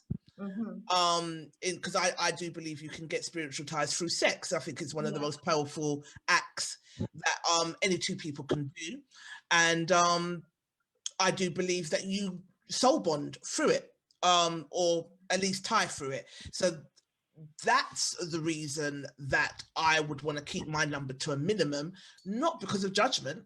Because and I agree with you, Trish, and I understand, and I agree with that, and I think that when 2 people are at a point and they're on a plane and they connect and the sexual tension and the act works for them, then cool, because your spirits are meeting, you're linking, you're exchanging energies, you're doing all of that, which is what you want in that experience. Yeah. But when a girl wants to go out and she wants a banging, ain't no spirituality in that. Ain't none. She wants to get a bang, and a man that wants to go out and bang, they want to bang. So the spirituality is not in. It's not even at the forefront. They're thinking with their genitals. Do you know what I'm saying? If you're conscious of it or not, you can pick it up. Yeah, if your energy is very real, if you're conscious of it or not. So if you are. I mean, I don't know how to say it because I don't want to sound like I am. If you want to go forth and fuck, I don't care. I'm not one of these people. Do you know what I mean? I'm not one of these people that close. Why? She's on one today. All day she's been dropping shit. Go forth and fuck. She told me I had to go in the naughty corner earlier. Yeah. But so because I'm not close-minded like that, and I don't judge. I've been around girls that, you know, there was one girl that asked me if I've had a finger in my bum, and I was like, why? But I didn't judge her. Do you know what I mean? I didn't judge her. So everyone, to each to their own. But I do believe, conscious or unconscious, you can connect yourself to people through sex. I think it's a very powerful that people need be aware of. So yeah, with that said, let me move on to the next topic. See if this flipping thing flops me again. Hang on. All right. Yeah, it's gonna flop me again. I don't understand why it's doing this. Why not? Do you know what I mean? When we've got an audience. It worked perfectly before, so what's the problem now? Do you know what I mean? Just being an arse. It's being an idiot. Hang on, let me go back in. These things happen on lives. What can you do? I'm not going to even bother going to things. So next topic. If you break up with your partner, are you taking your items back? Yes. No, actually. I don't mind starting for this because it was about the Bentley, right? Yeah. Right. So Natalie, explain everything. So 1 sec, Nix. No, go on that. Yeah. So, okay, so Quavo from Rap Group, and like I said, I'll say Rap Group loosely. Migos. He has a famous girlfriend who is also an artist. Obviously, their high-profile relationship kind of raised her profile, and they were known as couple goals. So they've been together just shortly after Offset and Cardi, but they have been together with no controversy. And everything they post, they were like the online couple goals. And they made many posts together, and she's even got a post which people keep playing back to her, where she's like, if your man ain't buying you a Birkin, or he ain't doing this, or he's not buying you this and doing that, you need to get rid of him. And basically they were couple goals because we were rigged without controversy. Yeah. So Tutu's now over the weekend has come out that they've split up, and it seems to be quite a messy split up. I haven't gone into it too much because no. And so then I saw an article saying that he repoed. He didn't go and get it. He repossessed. Yeah. He sent the repo man back to go and get a £350,000 Bentley that he got her for Christmas. So on that note, when you break up with someone, do you take your things back, or do you just take it? Right. Just get them, let them keep it. Pause. Yeah, I'm gonna just admit Olu. I really want to talk to Olu because I love him. So come in, Olu. Come in, Olu. Welcome, Olu. Towards you. Well, I don't mind starting. Yeah, because go for it, Nix. I would like to say, like, you know what you're saying, like Migos. I know who they are, I think. So obviously this person is, you know, £350,000 is probably a drop in the big ocean to him. Yeah. So he's just done it for effect. Yeah? I think that's out of order. That's fuckery. There's no reason for that. But let me tell you something. If we're together and we're a couple and I gift you things and it's just a little something, if I'm talking like if it's a little what, I'm not talking like Rolexes or nothing, but you know, trainers, shoes, whatever. I'm not going to be picky and take back all the bits I bought for you. But if it's something that I can't afford for you to take away, then may I take it back. Simple as that. And I feel no way, no shame, no nothing. May I take it back? Because when I gave it to you in good faith because you was my man. If you're going to cheat and whatever, or do whatever it is, but he cheated on her, didn't he? He cheated on her. I think I heard that he cheated on her and then she left him, so he took back the Bentley. But whatever it is, if I can't afford to lose it and you're leaving me, then may I take it back. Simple. I would not give no one nothing that I feel that I need to take back. At the end, I can't. No, I'm sorry. I couldn't even answer it. There's no way. But I'm telling you now, I will turn very petty very quickly if you come back and ask me for anything you gave me when we were together. That too, Natalie. I fully agree with you there, mate. Yeah. I've been there. I've actually been there. Honestly, I've been there where it's so disgusting. Yeah. No, I've been there where I was in a couple. We were together and everything, and I came back to an empty flat. But you know what? Cool, man. It's cool because I can do my thing, innit? But it's fine. Like, all now, 20 years later, you still can't chat to me. Don't chat to me. Just don't chat to me, innit? It's so bad. It's worse like when men have kids with you and then they want to try and take the TV and do dumb shit like that. And you think, this is your kids, they're watching the TV. Like, it's honestly, I just think it's such a disgusting habit and disgusting trait. It's a wrong, especially if this woman, especially if it's a woman and a man and, you know, she's out with the kids or whatever, fair enough. But you know what, if it's just a stinking, dirty breakup, take back what you want to take back, man. Yeah, precisely. There's no take it. If you just feel it's despiteful, why not take it back? But this is the reason.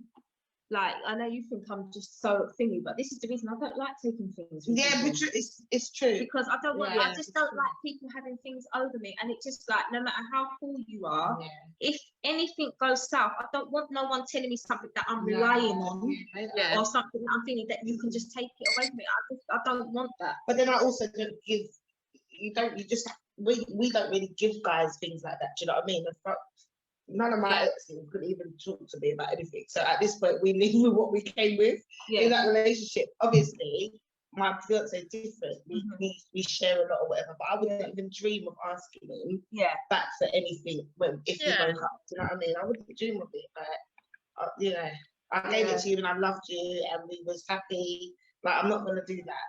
Yeah, but I think if you give something to someone, it's theirs. That's what you're saying. That's what I was going to say as well. You actually own that, but I've always been told as well by, you know, elder women to me, don't be given nothing that you can't afford to lose. Right. Just like with your brethren, don't lend out money that you can't afford to lose. So if you're going to give your man a car, try and know you best have your own car and your own money and your own everything. That's what you want to do. So let's bring the guys in. Sorry, come on, guys. Come on, guys. What are we saying? If you're with a girl, Olu, welcome.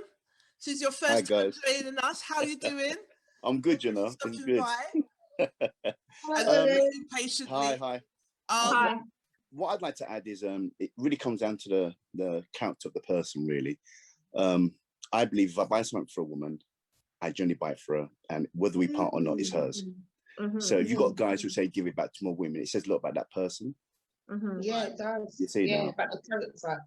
So the fact that we're having these conversations says a lot about the kind of people we've probably chosen in our past or our present, that we want to be taking back gifts. So that's where I'm at with it, really. Do you think that it's more? Do you think that he's more trying to make a statement or just being bitter and spiteful? It also depends who ended the relationship, doesn't it? Really, because I've heard of relationships whereby you're engaged, it hasn't gone all the way, and they're demanding rings back. What's all that about? You've gave that person in good faith. Leave it. You know, leave it. You know. Yeah, that's one of the things that I'm going pawn shop, mate. If I break up, I'm going pawn shop. And I've done that. I've done that with my ex. He bought me jewelry and whatever.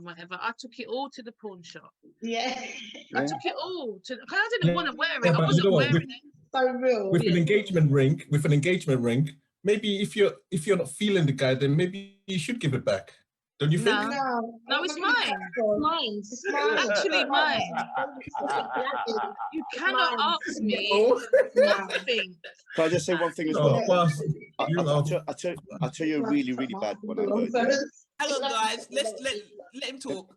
Go on. I know. I'm not going to name names, but I know somebody who got married to somebody, and when it broke down, the person demanded half of the wedding that they paid. Oh, that's ridiculous. After how long? After how long? Because it was a few years, but I'm like, how low can someone be? Because this usually happens when one party says we're done. You see that? So the other usually in an aggrieved state or vexed state says, I want all the things I bought for you or something like that. They're still trying to hang on to something. There you go. Still trying to hang on. They don't, I personally would never ask for anything back. You know, never. If we're done, done, and I'm going to try and finish this as fast as possible. You know, deleting everything and just move on. You know, that's how I do things. You know, but I would never. It comes down to the character of the person. It really does. It comes down to the character of the person. You know, I remember being in a relationship with a woman. And I was living with her, and when it broke, when she asked me to leave, all I took was my qualifications. I left all my belongings, stuff that I acquired before I met her. I just let her have it. Start again, because you can replace these things. You can replace these things. You should never. The more you hold on to things, the more you lose it. That's how I see it. And that, like you said, Olu, that says a lot about your character as a man. Do you know what I'm saying? Because, like I said, my ex was the opposite. I left my flat. We broke up, I left my flat, and this, bearing in mind we have children, left my flat, came back to an empty flat. Michelle's put in the comments that she never let the ex buy the fridge, cooker, or washing machine. That's what I was left with, Mish. That's what he left me with. My bed, my washing machine, my cooker, everything. When I say everything, that's a bitter man. That's a bitter man. And it's a good job he didn't stay with him. Do you know what? That's what I said. You know what? Yeah. Take it. I'm happy because you know what? It's a sofa. It's a TV. I can get that back again. That time you took from me, I can't get that back again. So mental. I also know someone that they divorced, and when he came back, everything was gone, including the flipping carpet. No carpet.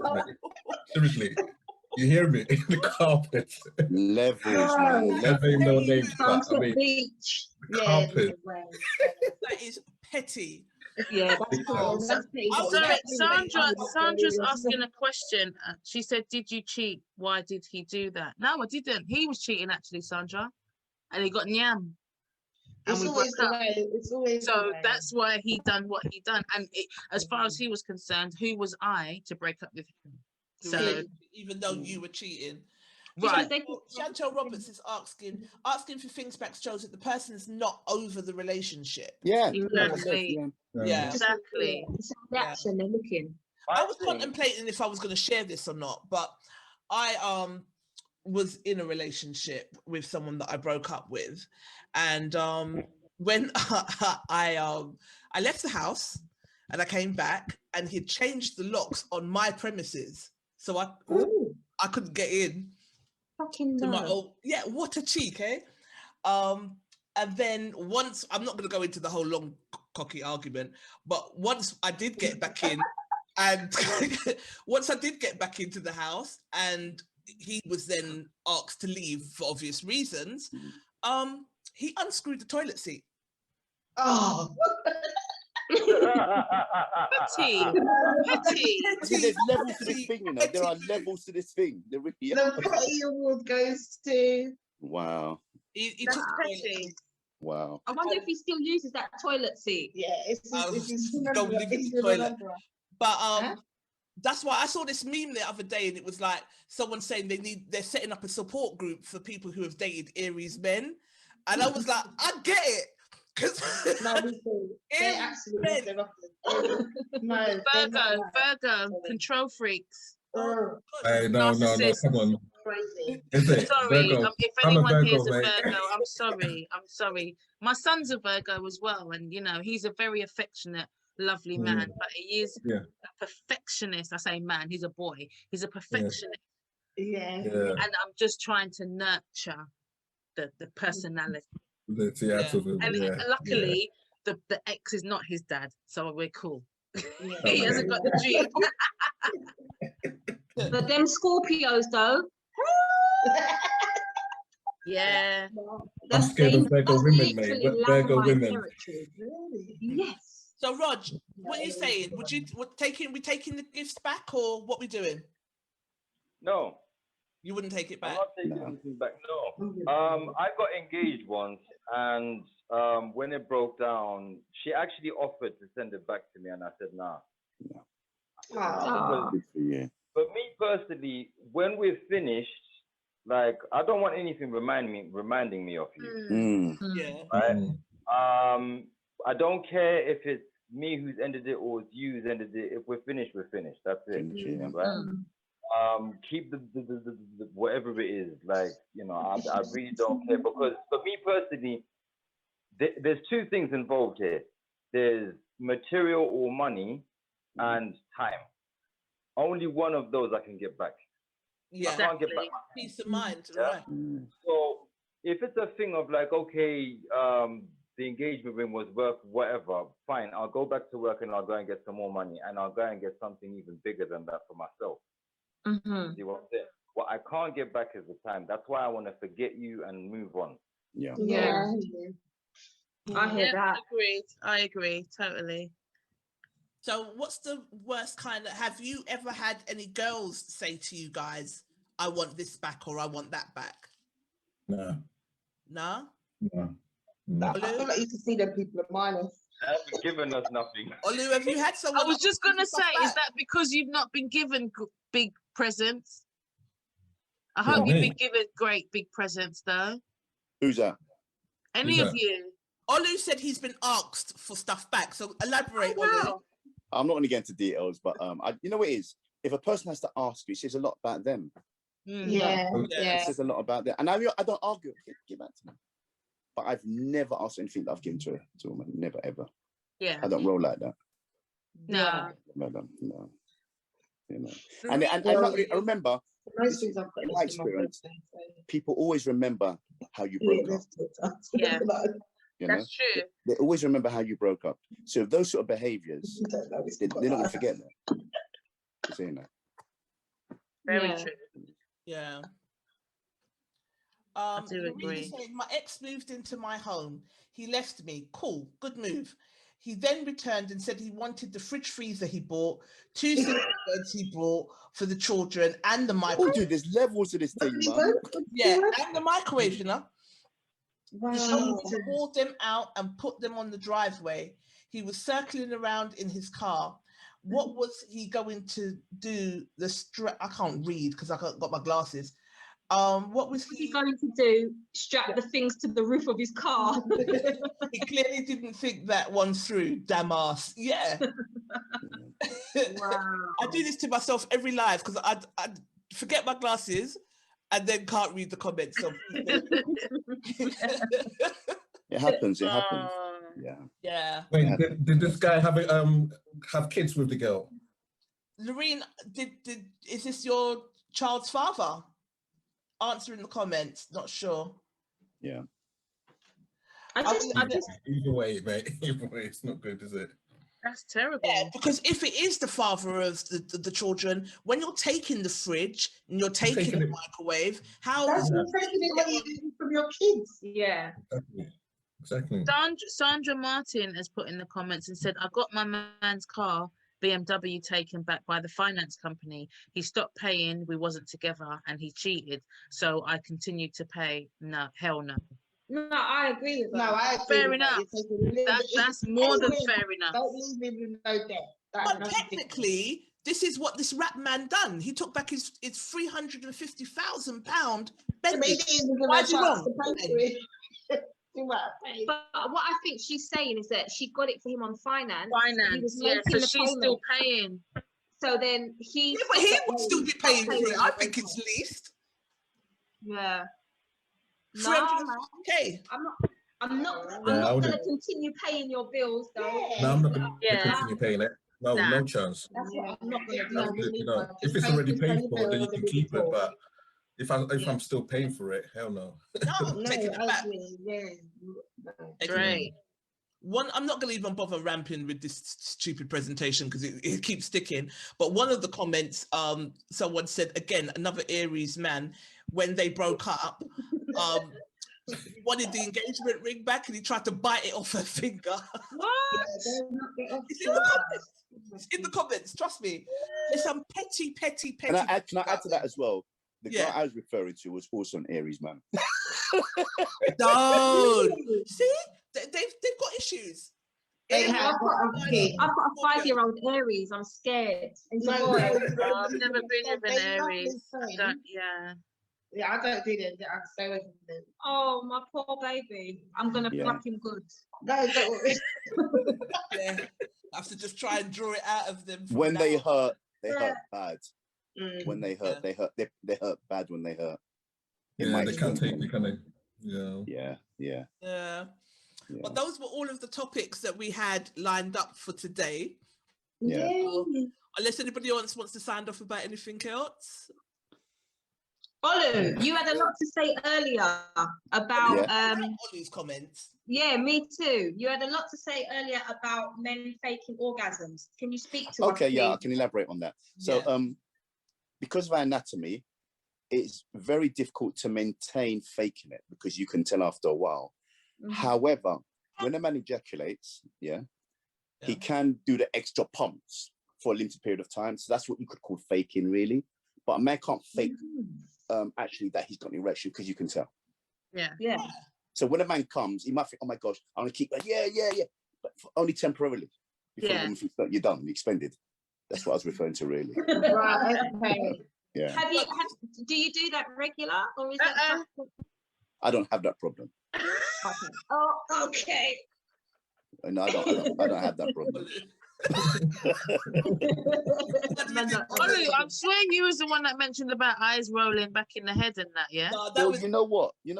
Oh, that was Anthony. Was that Anthony? Or was that Ollie? I'm not going to take credit for that. You know what it is? You know what it is? You were talking about things that put you off, and I can say things like, I'm not saying my personal experience.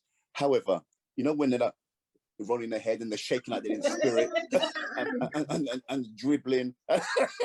Dribbling. Speaking in tongues and shit, isn't it, Ollie? and here's the confusing one. Stop. No, stop. What, do I stop? Do I carry on? You know. That usually means carry on. Yeah, that usually means. Okay. But in this age of political correctness, when a woman says stop, we have to acknowledge it's true. Consent. See? Yeah. So know what you want. That's it. Yeah, definitely. What's I was trying to pull out of these guys. What's the kind of worst experiences, or is there anything that women say or do apart from the rolling and the dribbling? Is there anything that we say sexually that puts you off? Mention your ex's name while you're making love. Oh, yeah. Oh, what about drugging? I find that really weird. And hear the joke now. You know, he said, you know, the thing is, this is how it goes now, right? It's a tricky one, because when a woman does that, she knows she's done it, she's waiting for your response. If you ignore it and be classy, okay, fine. But when she does it again, you have to call her out. But if a man does it once, he's finished. Yeah, you're finished. Yeah, he's finished. Out here in the streets, you're done. Yeah. Explain that. You see? Run. Cut and run. You see? It's funny that about standards. I mean, somebody also mentioned about rejection. See, a man, we're built from young to handle rejection. Right. Tell a woman no. Tell a woman no once and see how she handles you. Yeah. Yeah. I know someone that was married, and she initiated sex, and the husband said no, and she never asked him again in like 20 years of marriage. That's me. Stop it. That is me. I'm sorry. No, stop it. Excuse me, say that again. Okay. Never get again, oh, stop it. Never asked him again. And when the husband was talking to me, he was like, imagine it was 20 years ago. And she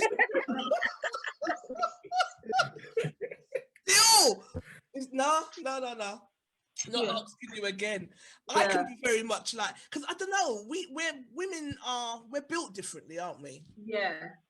But then at the same time, I think, all right, men are built to deal with rejection from a young age, but are we saying that it doesn't hurt when you get rejected? How does it feel?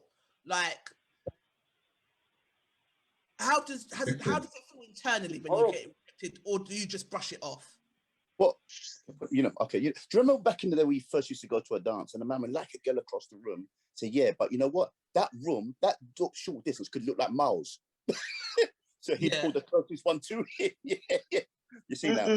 Now, men learn from an early age. You know what? It's best to get rejected from the one that you want than the one you don't.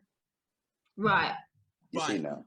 So that long walk, when you get the rejection, it's a walk of shame when you're coming back to your friends.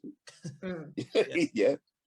But when you go to a turnaround dance, make a woman asks you to dance and you say, no, not this record, and watch her face. Where do you go where women ask you to dance? You say like there used to be events where Natalie, Shanties, we used to have turnaround dances back in the day. No, I'm sorry. You used to win money.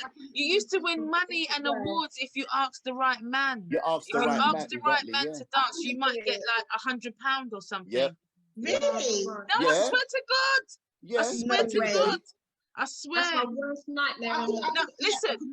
I couldn't ask him to start. Let me tell you, it was the most. Do you know what though? Man didn't say no. Exactly, we don't. Yeah, man, did you imagine they didn't say time? no. I listen, when I used to love them dances, I would go and I'm asking everybody. I wind up with everybody because I'm looking for that £100. A dance is a dance. It ain't gonna kill me. I'm not married. And you know, can I just add to it? Do you know why we don't say no? Because we know what rejection feels like. Yeah. You see, we're more empathetic when it comes to that, and we understand it's just a dance. You want to dance with a woman, she's thinking, do I like you? I'm gonna bear you children. It's just a dance.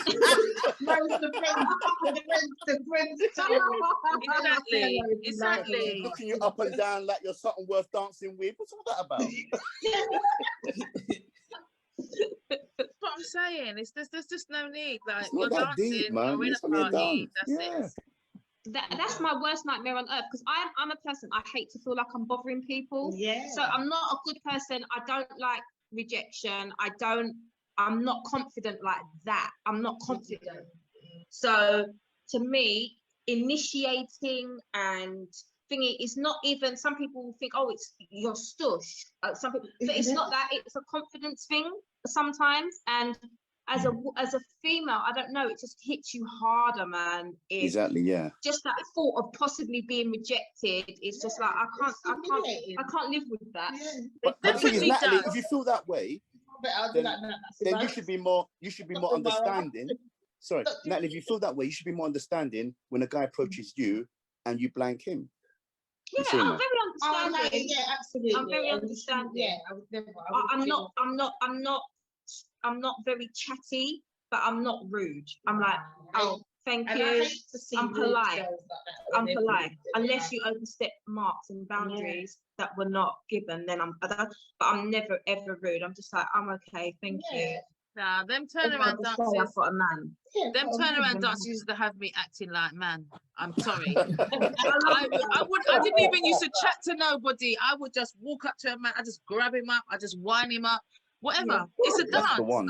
It's only a dance. It's just a dance. It's a dance. And you know what? Listen, let me tell you, men can just about handle that behavior.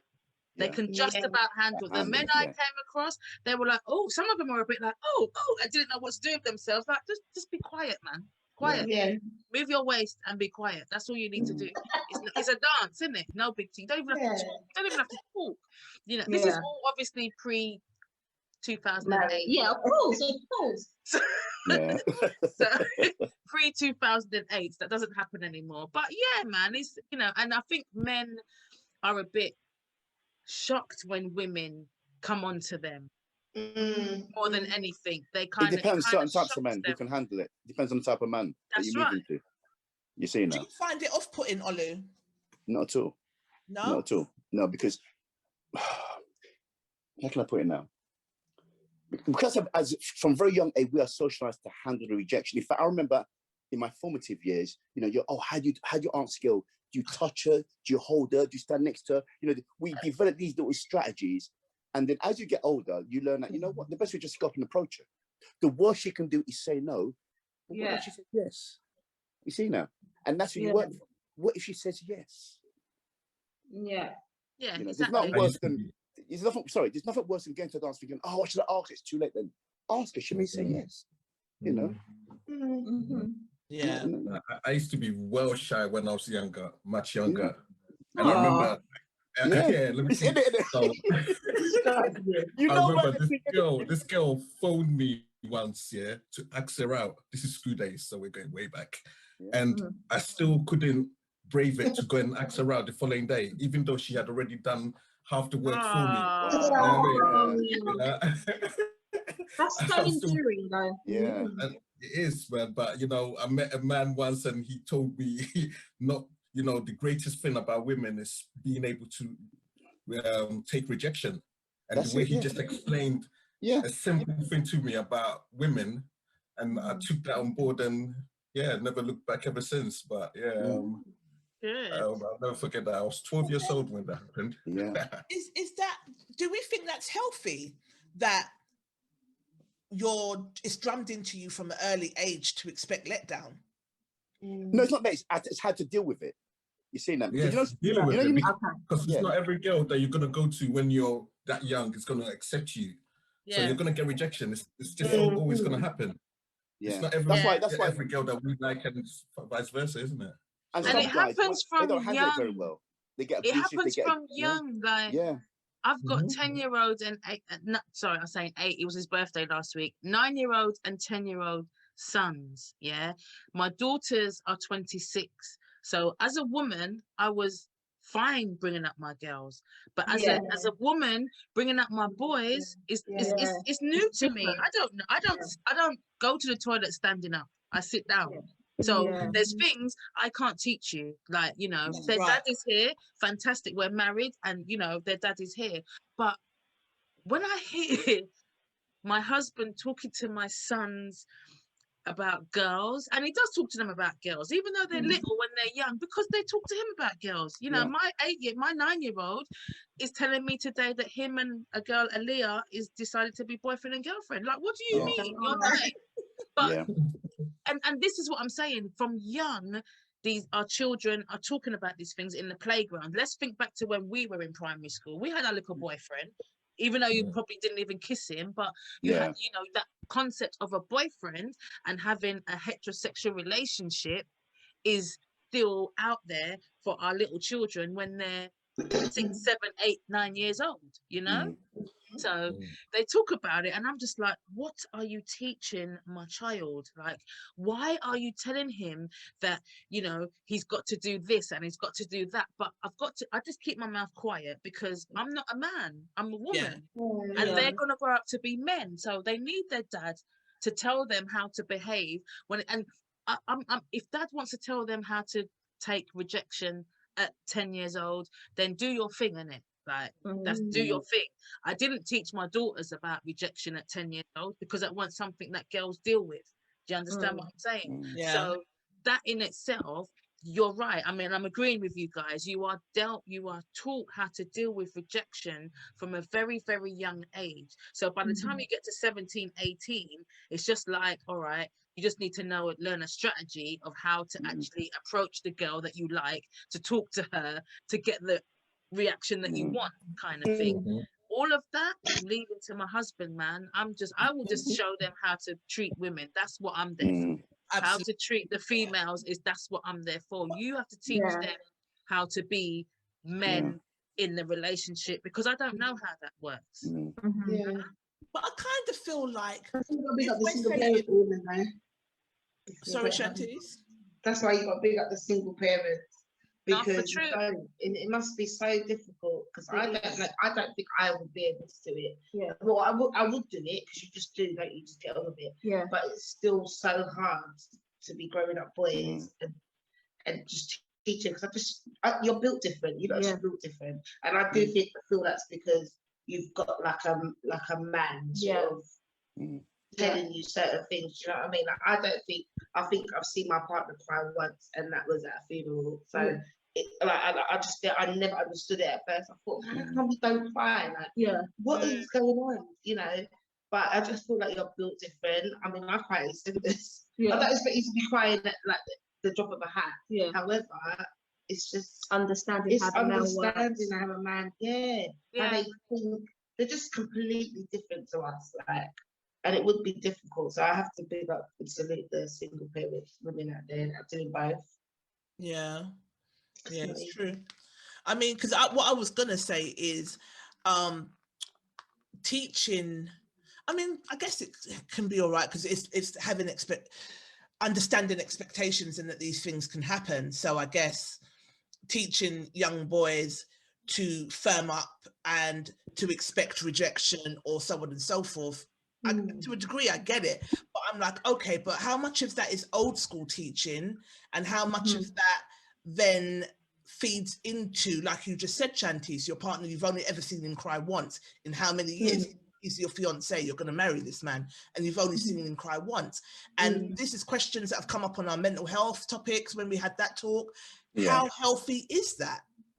How do men, you know, so from an early age, they're taught to expect rejection from women. Well, let me rephrase. It's not about taught to expect it, but how to handle it. How to deal with it. It's how to deal with it. Because sometimes, I mean, I work with kids, and when I see how boys move who are brought up with their mothers and boys who move through brought up with mothers and fathers, I see a clear difference. It's different. Yeah, it's clear difference. I so agree. The boys who move just mothers, they come with that, oh, I tell my mum with you, and they try to be the man in their house. Hence, a lot of them gravitate towards these negative groups and stuff like that. But boys who've seen what man is modeled like, completely different. And what I'm saying is not about expecting rejection, is how you handle it. We've all met that guy in the rave where you've rejected him and he's been a dickhead. He just can't handle it. He wants to get aggressive, down in the dance. The other guy, you've also met the guy where you said no, and he's tried to talk you around, hasn't worked, and he's moved on. Yeah. So clearly, in those two guys, are examples of a guy who can handle it and a guy who clearly it's not on his radar. And that's what I'm talking about. How we handle disappointments, rejections, stuff like that. That's what I'm really referring to, really. Okay, I see what you mean. Add something to what Olu just said. Yeah, it's true about the handling rejection thing. Not just from women, but from life in general. Life in general. Because because I mean, when you go out there into the world, you got to be prepared to not have every door wide open for you. Not every opportunity is going to be like, hey, come this way. Do you know what I mean? Some things you have a desire to pursue, but it's not going to let you in, and you have to be mentally prepared for that, because not everything is say yes to you. So it's not just when you try to approach women, it's about life in general. Like, there could be a job that you decide to go for. You're really, really invested in getting into it, but for some reason you don't. Now, if you're not taught how to handle that rejection, then you're going to embarrass yourself in that situation when it arises. Whereas if you're taught from early how to manage expectations and how to handle rejection, then you've got that bit of power. Yeah, agreed. Yeah, I agree. Okay, so the next meme that I wanted to look at or talk about before we wrap up, because it has been 2 hours, is sensitive men. Now, it was put up in the group, do women like sensitive men? And that kind of got a to and fro. So some women were saying that they don't mind it, they prefer men that are sensitive and that can communicate. And then one guy said that if you was going out with a guy and you was having a debate, and then the guy said, "Why are you yelling at me?" and started to cry every time you got into an argument, would that be but I don't agree. No, that's sorry. That's not sensitive. That's idiot thing. Yeah. That's not sensitive. Idiot. Sorry. Not that's stupid. That's 5-year-old business. Like, we're not children. We're grown up. You know what I'm saying? If you're not happy with me, then let me know you're not happy with me, and we can discuss it or whatever. I'm all for people talking, letting me know when I've made you unhappy or I've done something to upset you or whatever. Let's talk about it. But and to me, that is sensitive. I don't think sensitive is you bursting into tears. That's stupid, because you're not a pick me. As far as I'm concerned, sorry, but I just think, we're adults, we're grown people. Like, sensitive to me is actually taking my feelings into consideration, and considering my response, or whether whatever it is. But that is sensitive, not bawling because I'm shouting. Like, emotional intelligence. Emotional intelligence. Exactly. Emotional intelligence. That's exactly what I mean. It's not. I think it's. I expect if my 9-year-old is gonna cry because his football team lost on his birthday, which what happened actually. He's 9. I'm gonna have to comfort him and whatever. But if my man of 50 odd is gonna bawl, cry because me I shout, then you need to fix up. You need to fix up. I'm sorry. That's not sensitive. I idiot thing that. Okay. Sound off, Olu. Wow. Why are you saying wow? It's funny. Can you see here you have double standards here? Yeah. Because the 9-year-old crying because his football team lost, you'd allow that, yeah? Yes. I would. Even at that age, I wouldn't allow it. No, okay. Let me just explain a bit more. And when you say allow it, I wouldn't allow it, but we would talk about it. And that's what I done. It was his birthday. It was his football team. They lost. Yeah. But he's 9. He gets really wild up and at football matches, and when his team loses, he gets all upset. But he's 9. He's only lived for 9 years, and only probably about 4 of those have been coherent to him. 5 of those years he don't remember. You know what I'm saying? Because they're all his formative years. If you're 50 odd, you've had your formative years. You've had your formative years, your teenage years, and your mature years. Let me tell you something now, right, Nikki? When Liverpool won the Champions League 2 years ago, did you bawl? I was bawling like a kid. Really? Yeah, but that's things of happiness. Right? So what? Does that make me sensitive? No, it just makes you emotional. Right. So it's all about context. I think I've used football as the wrong analogy because football is very, very sensitive to men. So maybe football's not the right thing to use. But if we're having an argument, then, and if you start crying and we're having an argument, I'm not going to say you're an idiot, because no, that if I'm hurting your feelings or something like that, then that's fair enough. Because not just because you're male and I'm female that it's not okay for you to cry, but it's okay for me to cry. I'm not on that, gender inequality rubbish. Okay. If a man wants to cry, then cry. But you best be crying for something proper. That's all I'm saying. Like, I don't know. Right, okay, I don't think I'm articulating myself very well this evening. You are. And again, I think it's the expectations that we Thank you that you mentioned that, Tricia. It's about expectations because, I come from a very strong West African background in terms of how men are expected to behave. Right. Yeah. However, I was born in the UK, so certain things to me are quite alien. So I've got to understand that a man must firm up. You mustn't cry. That's for your sisters. No. But also must be sensitive and show emotional intelligence when required. You see now. So I do think it's hard for men, though. It is hard for them because it's a double standard of pride. Because if a man is too sensitive, you start to think that he may. He's an idiot. But if he's too hard, look at him. He's got no feelings, uncaring. So it's about context, isn't it? Balance. Yeah. So Roger's got to go. He said in a minute. Roger. Yeah, Anthony, you staying until we wrap up? We're going to wrap up in a minute. Yeah. I just want to go and drink some more drinks. I'm good. Oh, I think as well, it's like with any relationship, any kind of relationship, friendship, romantic relationship with your family, it's draining. It can be draining being around the kind of energy where it can be like that. So I don't think it's just, I think in general in a relationship, if someone doesn't have that emotional intelligence, or they're not really able to navigate or manage their emotions properly, it can be draining either way, in a friendship, in a thingy. Some people have genuine mental health, and then that's the next thing. That's something where, and the thing is, you don't want to be ignoring the signs of like insensitive or ignoring the signs. But then some people are just extremely emotional. Like my sister-in-law, for example, if she's happy, she cries. If she's sad, she cries. If it's funny, she cries. She cries. She's a crier. Do you know what I'm saying? But me and my brother and my sister, we just laugh at it, like, and not in a horrible sense. It's like he's been with her for like over 20 years. So it's like a running joke. Oh, she's gonna cry now. What's she gonna cry? But it's, but some people are overly emotional, and that's the only way, whatever emotion it is, whether it's happy, sad, or angry, they will cry.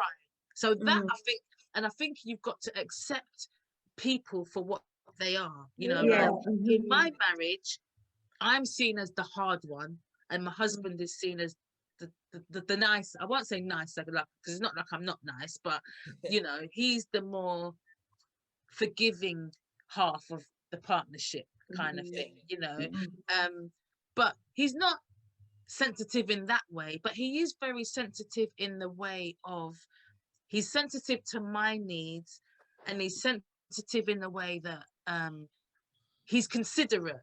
He tries to be very, very considerate to me and you know, and what we do as a family. That's so yeah, and it is nice. That's what I'm saying, and that's the thing. That's what I was saying before. Like, I know that his body count is up there, but it doesn't matter. I don't care, to be honest. I'm not really caring because when I met him a certain way. I never met him, you know, no cheating and this and that. We've never been through none of that in the 18 years we've been together. There's never been an issue of infidelity, but people that know him from way back when keep telling me about, geez, man, wow. One of his friends calls me a superhero. I'm not a superhero. I never done nothing. When I met him, he was ready to settle down. I could have, and as far as I'm concerned, I could have been anybody. Like, but I'm me anyway. But I could have been anybody. Do you know what I'm saying? So I don't think you brought it out in him. You brought it out in him. There you go. Well, yeah. And I agree with that. But you know, I do think that he's sensitive, wonderfully sensitive, wonderfully considerate, but not in the sense where if you look at him and you think, oh God, is he going to cry today? Joe Smith said, don't get sensitivity twisted with passion. Right. Yeah, that's true. Good point. Yeah. Yeah, that is good. Okay. Well, I did say that we were going to wrap up because Roger's got to go, and I guess we've got things to do. So I just wanted to add in quickly, like, can we add in this, maybe this for next time, that other meme about when people's friends come to meet the other half. Oh yeah. So if your other half's friends came to stay, would you let them sit down and whatever? I found that really, really odd, because I'm thinking to myself, if that's a question you've got to ask yourself, then that's not your brethren. First of all, that's not your brethren. And second of all, I didn't see that one. I just thought. Let me just ask the guys before we wrap up. So to catch you up, if you've got a girlfriend and you've gone out and one of your boys have come to see you, but you're not there, and she lets them in the house, are you upset with that? Or does it depend on the friend? Are there some friends that you can't trust around your girl? I would expect my girl to call me and ask me how long I'm going to be, for starters. Yeah. If I'm not gonna be 5-10 minutes away, he's gonna be making a move and come back another time. Roger, before you shoot off. Yeah, I agree with Anthony on that one.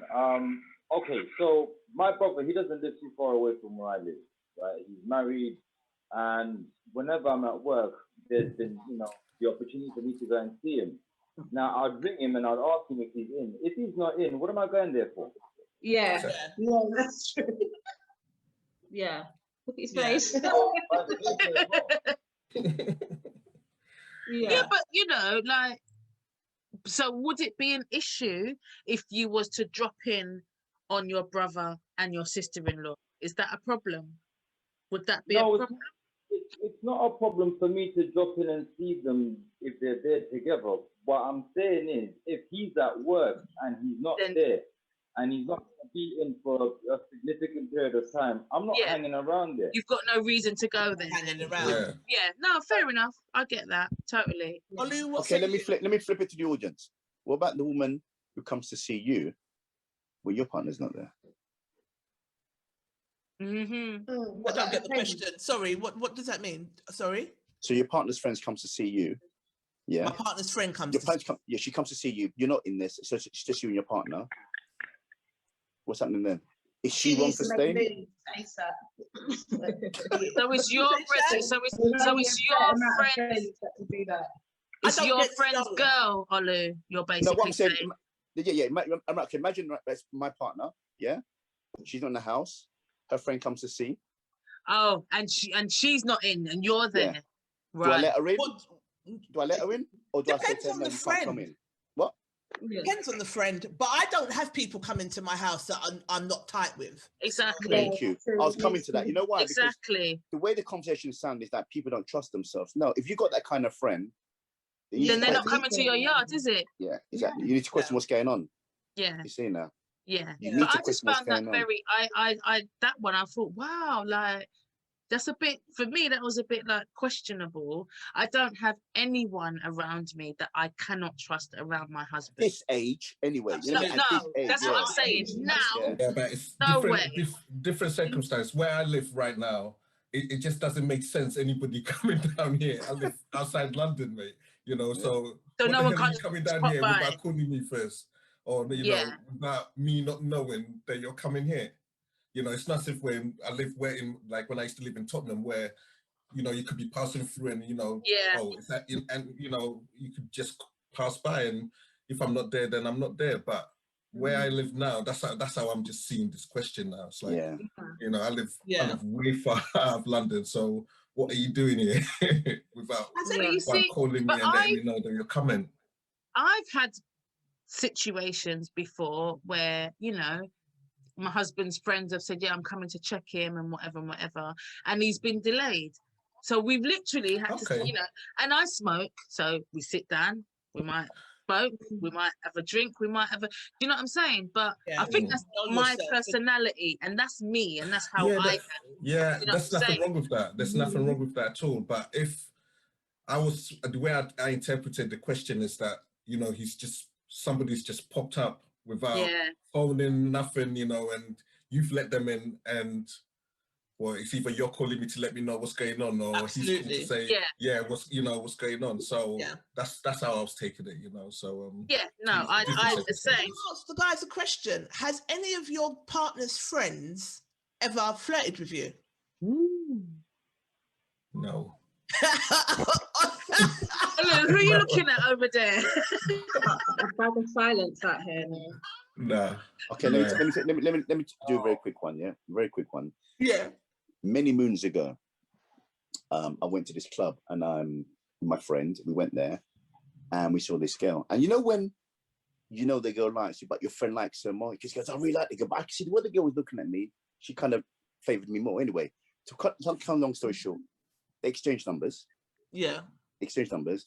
And the very next day, I was just going to the laundrette, and I saw the girl, and she goes, oh, you know, it's you I liked. I said, but give my friend your number. Yeah, she goes, but you know, it's you I really. I said, no. Yeah. If that's the way you thought, you didn't have to take his number. Yeah. Yeah. Anyway, they developed a relationship. Yeah. Such to the point that I was comfortable just going there. But there's times when I saw they can get intimate, I'd leave. Yeah. And there's one. Saw them get intimate house, sorry. Well, you know, when I thought that three was a bit, you know, when three's a crowd. I called that too. Yeah. You know what I'm talking about. Get your minds out of the gutters. Terrible. But go on, Olu. Sorry, Olu. Right. Sorry. So anyway, there was one occasion, right? I went round there to see, because there was even living together. I went round there and he wasn't there. So while I was waiting, we're talking, and basically she just stuck it on me, yeah? Ooh. And I said, no. I said, no. You shouldn't have got into the relationship. No, listen. That's my best friend. No, if you feel that way about him, you need to tell him. Yeah. Yeah? Wow. So this is the quandrum. Do I tell him she did that, or do I keep it quiet? No, tell him. You have to tell him, man. You have to tell him now. If it's your best friend. My best friend. Did you tell him? And what I chose to do was, your best friend's a bit eggs up, and he doesn't have any. No, he was in love. He was in love. I told him. Yeah. Yeah. And I felt sorry because it was such a devastated breakup. What was his response? They broke up. Yeah. He completely left London. That's how bad it was. He completely left London. Yeah? And it affected our friendship. But what I learned from there is, Olu, you've got to be careful situations you put yourself in, because the thing is, because I knew how much he really loved this girl, but I knew the girl didn't check for him the same way. Obviously not. And you know what? I had to tell him. Is he not perceptive? Don't ever feel bad about that. You know, love can turn you fool. Love can turn you fool. Yeah. You see now. But it was such a bad breakup. He completely left London. You know, it was really bad. It was really heartbroken. It was really bad. I remember I had to tell him that, you know, that girl, she did this. She did to me, this is what happened. You know, we had the thing. Oh, it wasn't like that. It was horrible. But I thought, there's no one to let you do that to him. Because look at that baby the clown. Yeah. But you said it affected your friendship. So it did. He become distant with you then? Because he didn't thank me for it, did he? I mean, We left London completely. We completely left London, set up somewhere else. Yeah, and we were young. We was in what, teens? It was really hard. It was really hard. But I had to tell him. But the thing is, the flip side is, I could have just taken peace and kept quiet. Yeah, exactly. You see now? It's character, isn't it? Yeah, there you go. You see now? Yeah. So what I'm saying is, it's not always one way. It could also be the other way as well. Because remember, when you're teenagers, you know, people do silly things, you know, and it's just one of those things that you have to be mindful. So if you know that, for example, you're in a committed relationship and you've got that single friend that always seems to pop up, be mindful. Right. Be mindful. Yeah. That's what I'm going to say. I'm going to leave it like that. Yeah, just be mindful. I could trust you. I'm a million %. Sorry, what did you say, Shan? No, Nat said she's a single friend. I said, oh no, I'm the single friend in this outfit. I would never. But people who know you know you. Yeah, you know you. You just never. Not a question, yeah. No, that's my family right there. Never. Absolutely. Oh well, I think it was a good session. I think it was good. That was lovely. Our sessions are meant to be an hour, and they always roll into 2 hours, 2.5 hours, 3 hours. So it goes to show that the conversation is great. I really want to thank you guys for popping on, because we just wanted to get male perspectives, and it was really nice for you to pop on and give us that. Roger, you just don't seem like you're in the mood. So no, I was doing more listening, to be honest. Yeah. But no, it's always a pleasure. And Roger always makes, all of you actually, Roger, Anthony and Olu, your comments actually in the group really do make me think, rah, okay. It kind of makes me sit back and, because, and you know, if I don't know if you've noticed, but I'm quite a forward, direct kind of person. So it does take, I know. But it does take, you know, and I love that in it. That's what we love. Yeah. I've learned, but I have learned actually that I need to actually, sometimes I need to just kind of take not a back seat, but listen and hear what people are actually saying. Because sometimes I listen, but I'm not really hearing. And I'm learning that as time goes on, I'm learning that I actually need to hear what people are saying. So, you know, no bravado is opening my ears to hearing. Me too. A lot of us just listen to respond, but not listen to understand. And I was talking to Natalie about this earlier. It's just about not being so predictable, sitting back and just listening more, and just not being, you know, just observing and just not being so predictable, I guess, because if you are a particular type of person who's upfront, black and white, and everybody kind of knows how you are as a character, you're easy to draw out. So it's just, now I think I'm heading into 46 next month, and I think sorry, is that all? Looking good. Is that all? No, he said, is that all, you know? Great. Signing out. I'm gonna be too late, so don't. Olu's like, give him a compliment. No, Olu, you said, is that all? No, what I'm trying to make, you're looking good. That's what I meant. You look good for your age. I was giving a compliment. It's reversed by accident. Oh, sorry. No, is that all means that you thought I was older? No, not at all. No, it doesn't. No, he meant the men just because he was. I said I'm going into 46. Like, is that all? Is that all? I thought you was like that too, mate. No, he thinks that you was much younger. Yeah, exactly. Okay. Exactly. No, I wow. Okay, Olu, I'll dub the screen for you. Thank you. Right, yeah. But I forgot what I was going to say now. But basically, if you are when you get to a certain age, sometimes you've got to learn to just shut the fuck up. Right. You just got to shut up. So I think I'm going to take a vow of silence. I'm going to try and take a vow of silence next year for my 46th year. And just listen more, you know? Yeah. But and listen to understand, not just to respond. Yeah, it's definitely no bravado is definitely open. I had kind of a fixed mindset on certain things, and kind of speaking to men like Anthony, Roger, Olu, with that kind of emotional intelligence. Far between, by the way. I said it's very few and far between. Very few and far between. And it's those kind of conversations, that kind of delivery, that kind of back and forth where you do learn something. Because sometimes you can't learn something because, or you can't unpackage something because of the delivery. It's just like you cannot hear. It doesn't matter what they're saying or how much sense it actually makes, but it's how you talk and communicate with each other. And I think more discussions like this and communicating in this kind of effective way, and communicating with No Bravado, because I feel like Anthony, Roger and Olu kind of just speak. They're not really thinking, oh, I've got to keep this, you know, they're just talking. Bravado. No, keeping up the bravado. Doesn't make sense. Doesn't make sense. Yeah. I will also add that I've got 26-year-old twin daughters, and they, let me tell you, right, they bring me right back down. Like literally, my daughters really do, and they're like, but mummy, why would you think that? What do you mean? And my daughters are very, one's a nurse, one's a physio, and they're very black and white. There's no in between. There is no in between. It's very black and white, and they really do make me think like, "Rah, okay, all right." I think I need to reevaluate that. And it's because, you know, they're young adults.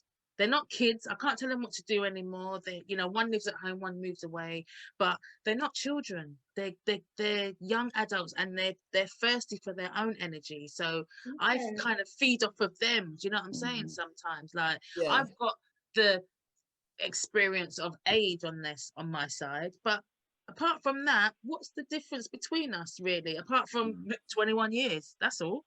You know, that's it really. So I've learned a lot, and I work a lot with young people, and I learn an awful lot from youngsters. So we can't write them off. Do you know what I'm saying? I just wanted to add that as well. We can't write off young people, because they're the next stage. They're our future, and we need to kind of prime them for when we're old. So, you know, for us to have a kind of fruitful, settled life, let's make sure that they do what they need to do, so in order for us to be able to live that. But like, let's not write off the youngsters, because they've got a lot of sense. They have. And I also, because I was saying this in Natalie's initiative, What Next, that I feel like our mums, our parents and stuff, like I said, I'm heading into 46, so our parents are getting older, so we're getting prepared to be the elders.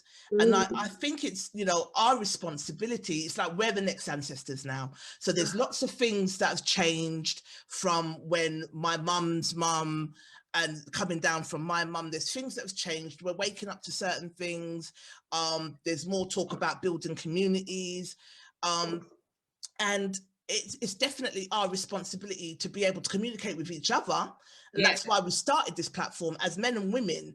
If we can't communicate with each other, and our youngsters can't see us communicating with each other and building with each other, then what are we building in terms of a legacy for our younger generation? So I definitely feel like they've got a lot to teach us, but we have a lot to build. To impart on them. Definitely. So we have a responsibility. Sorry, Nat? Well, I said we have a responsibility. Definitely. We can't just leave them out here in these streets. Look how treacherous it is. Look how treacherous everything is at the moment in the world. And I just feel like, knowing what we know, it would be a disgrace, like a disservice not to act on it and kind of pass that down. Whether we see it in our lifetime or not, we started it. And we've left something for them. They've got the mindset there, they've got the tools and the resources to do what they need to do. But it starts with us being able to talk and build together. So Can I just add to the host? Go for it. Can I just say to the host, I think today's session was really, really good and engaging, and especially the opportunity for us to see some of these people. Like, for example, I've seen names, but now I can put a name to a face has really helped. Yeah. So I really enjoyed it. So, keep up the good work, man, ladies. You got to have one again. It was really good. I second that, mate. Yeah. Because Roger and Anthony are our regulars. They're our fam. So do you want to become part of our fam, Olu? Yeah. I do contribute every now and then. Sorry? I do contribute every now and then. So we're initiating you again. Definitely feel free, because we like your contributions anyway. You're very intelligent, well spoken, and it's nice to put a face to your name. Definitely. So thanks for having us, guys. Next session. Thank you. All right, let me just don't leave, Nat. No. I'm gonna just end, and then we'll just talk about our next session. Yeah. All right. So I'll let Roger go, because Roger did say from one day I've got to go soon, and take care, Roger. You know what I mean? So thank you very much. Love you guys. Thanks, Anthony.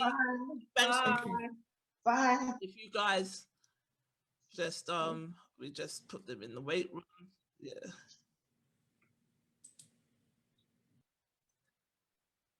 Okay. Do I have to go as well now? If you want to stay. Let me hear what you're saying. Okay. All we're going to do is just wrap up and just basically say that our next session is on the 6th of April. Okay. And what did we say we was doing on the 6th of April? Oh, we're talking about polygamy. Yeah. On the 6th of April. This is a topic that comes up a lot. Yeah. And obviously a lot of women are not for it, and a lot of men seem to be for it in the group. Like, because this man sowing their wide oats, isn't it? Well, it's not that straightforward, No, it's not, and I agree. I totally agree with you. Now. It's not that straightforward, but it's kind of more favoured towards the men, isn't it? Yeah, it's more favoured. I'm not saying it's easy for the men. The benefits myself, but maybe we should leave that for the 6th of April. Absolutely. Yeah. So that's going to be on the 6th. If you want to pop on, we're going to be doing it with a lady called Donna Marie Turner, and definitely just want to chop it up and get into it, because I want to know, are we being unrealistic, and should we open up? Is it just a Western thing that we're so against polygamy? These are the kind of things that we will be speaking about. So Nick, you're more than welcome, fam. Listen, my in-laws are Muslims, yeah, and Muslims have the reputation of having 5 wives, right? But remember, Prophet Muhammad had copious amounts of women, amounts of wives. That's why some Muslims, that's one of the reasons why Muslims have more than one wives. Yeah, in Islam, men have, and it's something that I've looked into and I've explored as being married to a Muslim person. I've explored that. It doesn't happen much over here, in other countries. Polygamy is prohibited. But it's bigamy. You can't marry more than one person legally. But religiously, you can have as many religious ceremonies as you want. Do you know what I'm saying? But I would be very, very happy to join that, and I'm coming with some big talk. Some big talk. Absolutely, we're looking forward to it. Big talk. I'm telling you that. Yeah. Sure. I love a big talk. You best come with all guns blazing, because you know what? Listen, it's not so straightforward, I believe, and that's the thing. That's what I'm saying. I know that because I spoke to my father-in-law before I actually got married and became Mrs. Omar. So yeah. It's not so straightforward. So we'll chop that up on the 6th of April, guys. When you're ready. At 8 p.m. We'll be getting into that. I want to thank all of you guys. The chat was busy today. It was busy. Too many names to mention. People are saying they love the session. They've been tuning in again. So thank you guys. This group, we've only got a small bubble, and we're hoping that it will grow. There's 800 of you in this group. But I'm telling you, the amount of contribution that you guys give, the interaction, the memes, like I said, some of them, I don't think some of you like women. No, don't. Yeah. Oh, don't say that. No. You trust me, some of the posts that we don't let see the light of day, you'd understand it. Really? Yeah. Because we can't offend either at the same time. We don't want to offend women, and obviously I'm not being funny. As a woman, I'm not just going to keep perpetuating those narratives. Are these genuine people who belong to the group or just outside? Yes. No, genuine people. No, genuine people. Wow. But the reason I find it interesting, because some of them we let through, because at the same time, men should be able to say how they see us. And that's the whole point. It's about trying to understand how men see us and trying to meet in the middle, if that makes sense. But what has become very clear is that there's a very skewed opinion. Some men have a very skewed opinion of women, and it's worrying. Do you know what it is? Because I know you're going to wrap up soon. No. It could be this new movement with, I'm not going to mention the person's name, but if I said the initial KS, all that movement moving on social media platforms now. Yeah. People just getting drawn in. A lot of young guys, they're very impressionable and thinking, that's how you handle women. You know what I'm talking about now? Yeah. And they jump in on that, really understanding what's going on. So what do you think's going on behind him? Because Natalie can't stand him. You know what it is? I used to look at it for comedic just popularity, really. But now when I actually think, you know what? When you actually listen to what he's saying, there's some salient points there. Sorry, who are you referring to? Kevin Samuels. Kevin Samuels. Yeah. You didn't want to say. No, sorry. I know who you mean. Yeah, sorry. He has picked up a lot of traction, and a lot of young guys are thinking that is the way to handle women. If you go on a lot of these YouTube social media platforms, a lot of young guys with blog stuff taken that sort of that theology and thinking, I'm going to run with that without really understanding what's really going on. And I think that could be contributing to some of the negative attitudes or comments you're getting about women. Some of these men are our age group. So you should know better. But I think there's so many things that we need to unpack on this show, because I think sometimes the relationship that people have with their parents has a lot to do with the way in which they view males and females. You know what I mean? So I definitely think one topic would lead into the next, would lead into the next, would lead into the next. But there are some real negative opinions of us. And also on both sides, vice versa. On both sides, because and vice versa. Because absolutely. Sometimes when I listen to some of the comments, I'm like, do these hosts actually like men? Because some of your comments are like, wow, that's something. You're a bit harsh sometimes, But, Did you just call us hoes? Yeah, it's both. You guys are hard. It's both sides, It's both sides. Yeah. He never called you hoes. He said hosts. Oh, I thought he said hoes. He wouldn't. No, he never said that, Trish. We were like, is that what you said? Listen. Olu, you see, I've got your back. Vaseline. Is that what my girl's taking off the earring? Because you're not finna call me a hoe on Zoom. You think we're harsh as hosts? Yeah. Why do you think we're harsh, Olu? You know what it is? Okay. Some of the comments you lot give off, right? Well, what I read, I'm thinking, why are guys getting such a hard deal? You see now, I know it's predominantly women on this show, yeah. And I will say this, especially you, Natalie. Oh, sorry, I'm here for it. Hit me up. Yeah. Sometimes some of the comments you come with, I ain't got time for men. I'm like, whoa, who hurt her? No. I've never said I haven't got time for men. What I've said is I haven't got time for a relationship. Okay, I stand corrected. So yes, even though that is men, it's not because it's a man thing. It's I've come out of a 10-year relationship just nearly 18 months ago. Okay. And before that, I was in a 5-year relationship. So I'm all right for now. So when people ask and say things like, "Are you ready to get into a relationship?" No. Yeah. I'm actually finding myself. So my thing is, it's not really men.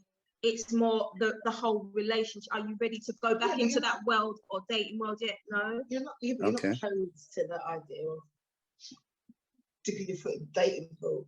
A little bit close. No, not really. But I do feel like sometimes there are things where, on both sides, people might say responsibilities are not taken. Like if you've had certain experiences in that area, that's all that certain people are able to kind of give. Yeah. Yeah. But even if you give your experience, you can say, I've had this experience. Not all men. I didn't say all men. I said my experience. Do you get what I'm saying? You get that. So it's like whenever, it's like you can't make a comment sometimes without it being not all men. Or you can't make a comment in the group. But then it's like I've literally been accused of not all men, and I've also been accused of being a pick-me, like saying things. So you can't win. I literally, if I have an opinion on something, I'll state it. Yep. So and they can vary from subject to subject. So I'm not a person that has one blanket view on everything. So I'm not a person, I don't like all men. So no matter what you say, men are going to be in the wrong all the time. That's not where I am. No. I'm a person, I will look at something, I'll analyze it. Okay, I think you know, they're wrong in this area. No, I don't think that's correct. Yes, I think they're right. No, I don't think that's correct. So it's like sometimes no matter what you do, you know, you can kind of get traction on both sides. You know, someone said, oh, you're just trying to please men. What? Because I don't agree with what you said about men? Someone said that to me last week. And you know what? What is wrong with that? What is wrong with pleasing men? What's wrong with that? If you see a man you wish to please, why not? Yeah, but I don't have any man that I'm trying to please right now. So it just annoyed me.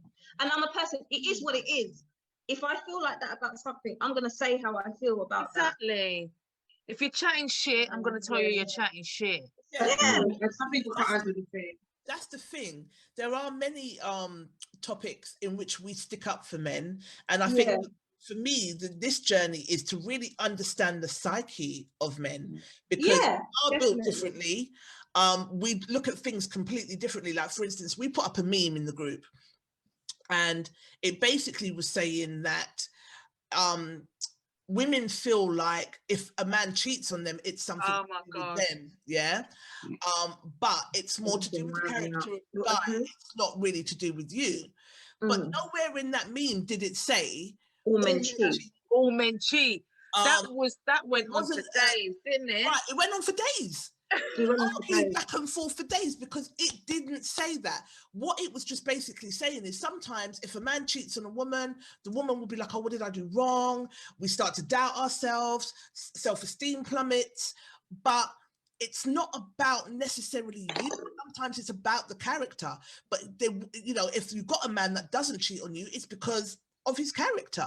And this is what I was saying. This is what we were saying. How it was read. Men went nuts on that meme. They went. Yeah, we literally got attacked on that, and we didn't even write the meme or post it. Someone else posted it. We approved it, and I had to say over and over again in the comments, read the blood clot again, because that is not what it says. It's saying that you're not going to make a man not cheat because you're an exceptional woman. If a man's going to cheat, he's going to cheat.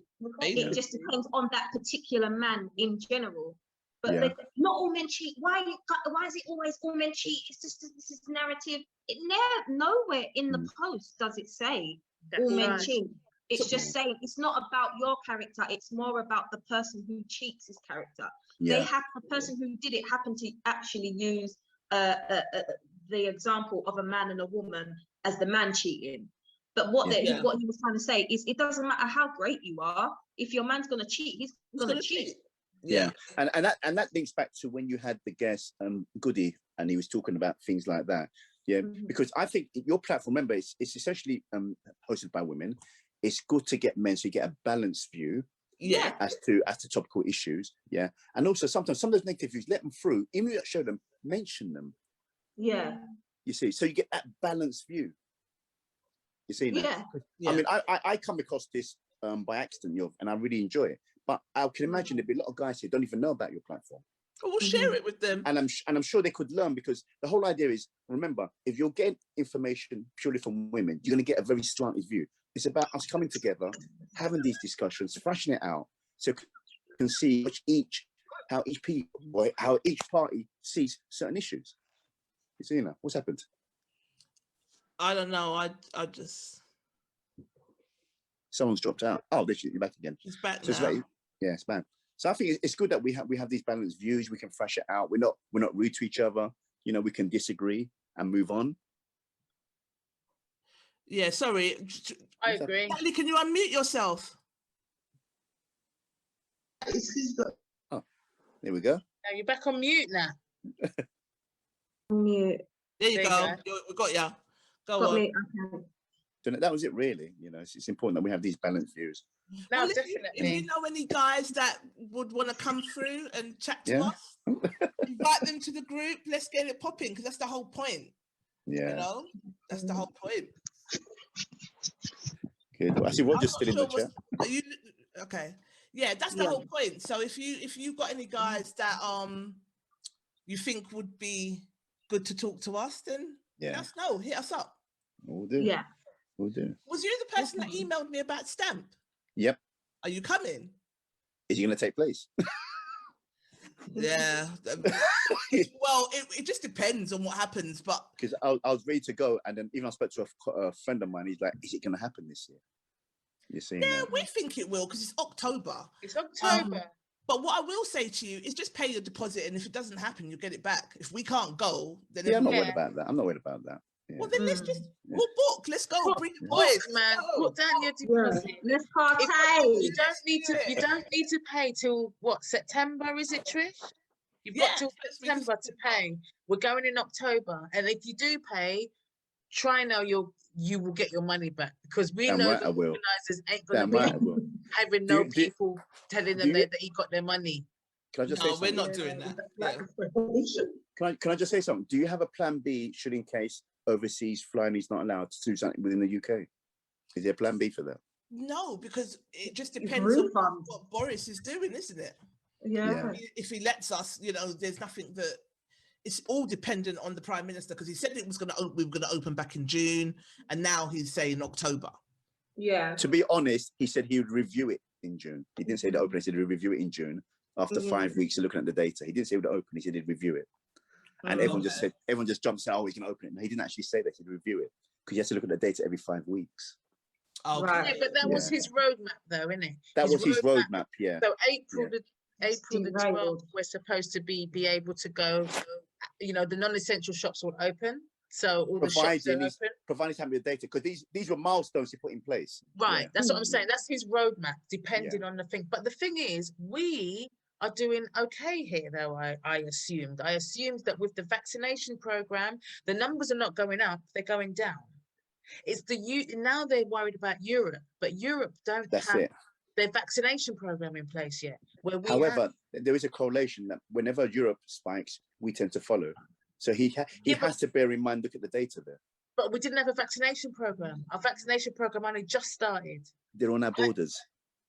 Right. We have people that travel to and from Europe, so we have to acknowledge that. Yeah. Right. So this is where they need to pull their socks up. It's at the borders and at the airports and letting people in. If you're going to let people in, then they need to quarantine, and you need to make sure they quarantine. Right.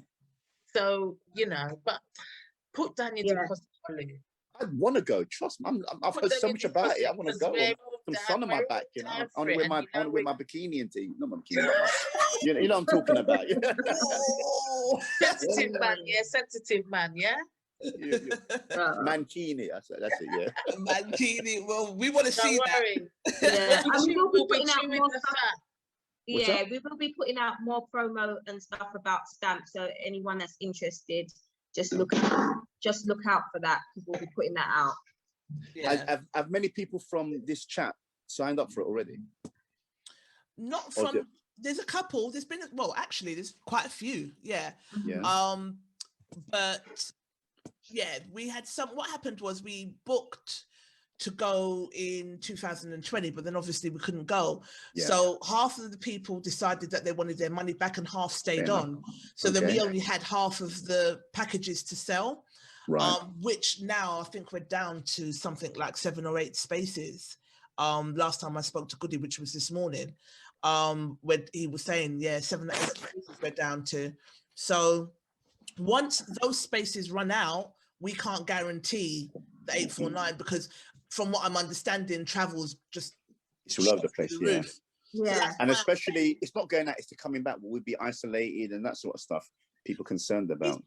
What Warren is saying is just basically, if it is that we have to go over there and quarantine, then it doesn't make sense going. It does. Coming back to quarantine. If if we can't go, then we can't go. You get your money back. If it is that we can't go and do certain activities, then we're not going. But the main thing that we're putting out there is that if we do not go because of this pandemic, you will get your money back. If you decide that you just don't want to go, then you're not going to get your money back. But if we can't go for a legitimate reason, then everyone just gets their money back. But we've got fingers and toes crossed that. So is it a case of Abu Dhabi or nothing? Are there any other destinations you would consider? He's talking about looking at Africa, parts of Africa. So that after this trip, then definitely look at doing maybe Gambia or Ghana or something like that. Yeah, because they're live. I mean, they're still open for business. Yeah. For business, the whole world's still open for business. For some reason, we just can't seem to figure it out. We just can't seem to get it together. But thanks, guys. It was fantastic. Yeah, definitely want to have you back on. Stay in touch. Definitely, definitely, Olive. Thank you so much. Take care, ladies. You're doing a great job. Keep it up, We will. Thank you. Thank you. Bye. Thank you. And thank you, Girl Talk ladies. It's okay. Co-host for the day. You're welcome. You're welcome. Our co-hosts. You're welcome. I can't wait till we can all go out and shake a leg again. Please. Literally, we're going to be shaking it. And I'm not being funny. Last summer, I know we was in lockdown, but did we not live our best life in them parks? How many park events did we go to now? Not for true. We did the damn thing. I've got photo evidence and everything. Yeah. So we definitely went out. And we will be doing that at the same summer. Yeah, no, definitely. I love you too. Thank you so much for the support. Yeah, we love you back. So, yeah, hopefully. I don't know. We'll get to do something. We'll make it happen anyway. We will. Yeah. Thank you guys for having me. Thank you. Thank you for stopping by. Love you. Love me. And we'll have you back on, definitely. Nikki, we might as well make you part of the team. Do you know what I mean? I'm here, you know. Might as well make you part of the team. I'm here. I love your conversation. I just love it. So thank you so much. Thank you, babe. You're one of the most supportive, beautiful Black women I know. Yeah. For you. Thank you. Thank you. We'll catch up soon, ladies. Definitely. Yes. See you later, babies. Bye. Bye. Bye. Bye, Nat. Bye. I'll phone you in a minute. Yeah. Love you. You too. Bye.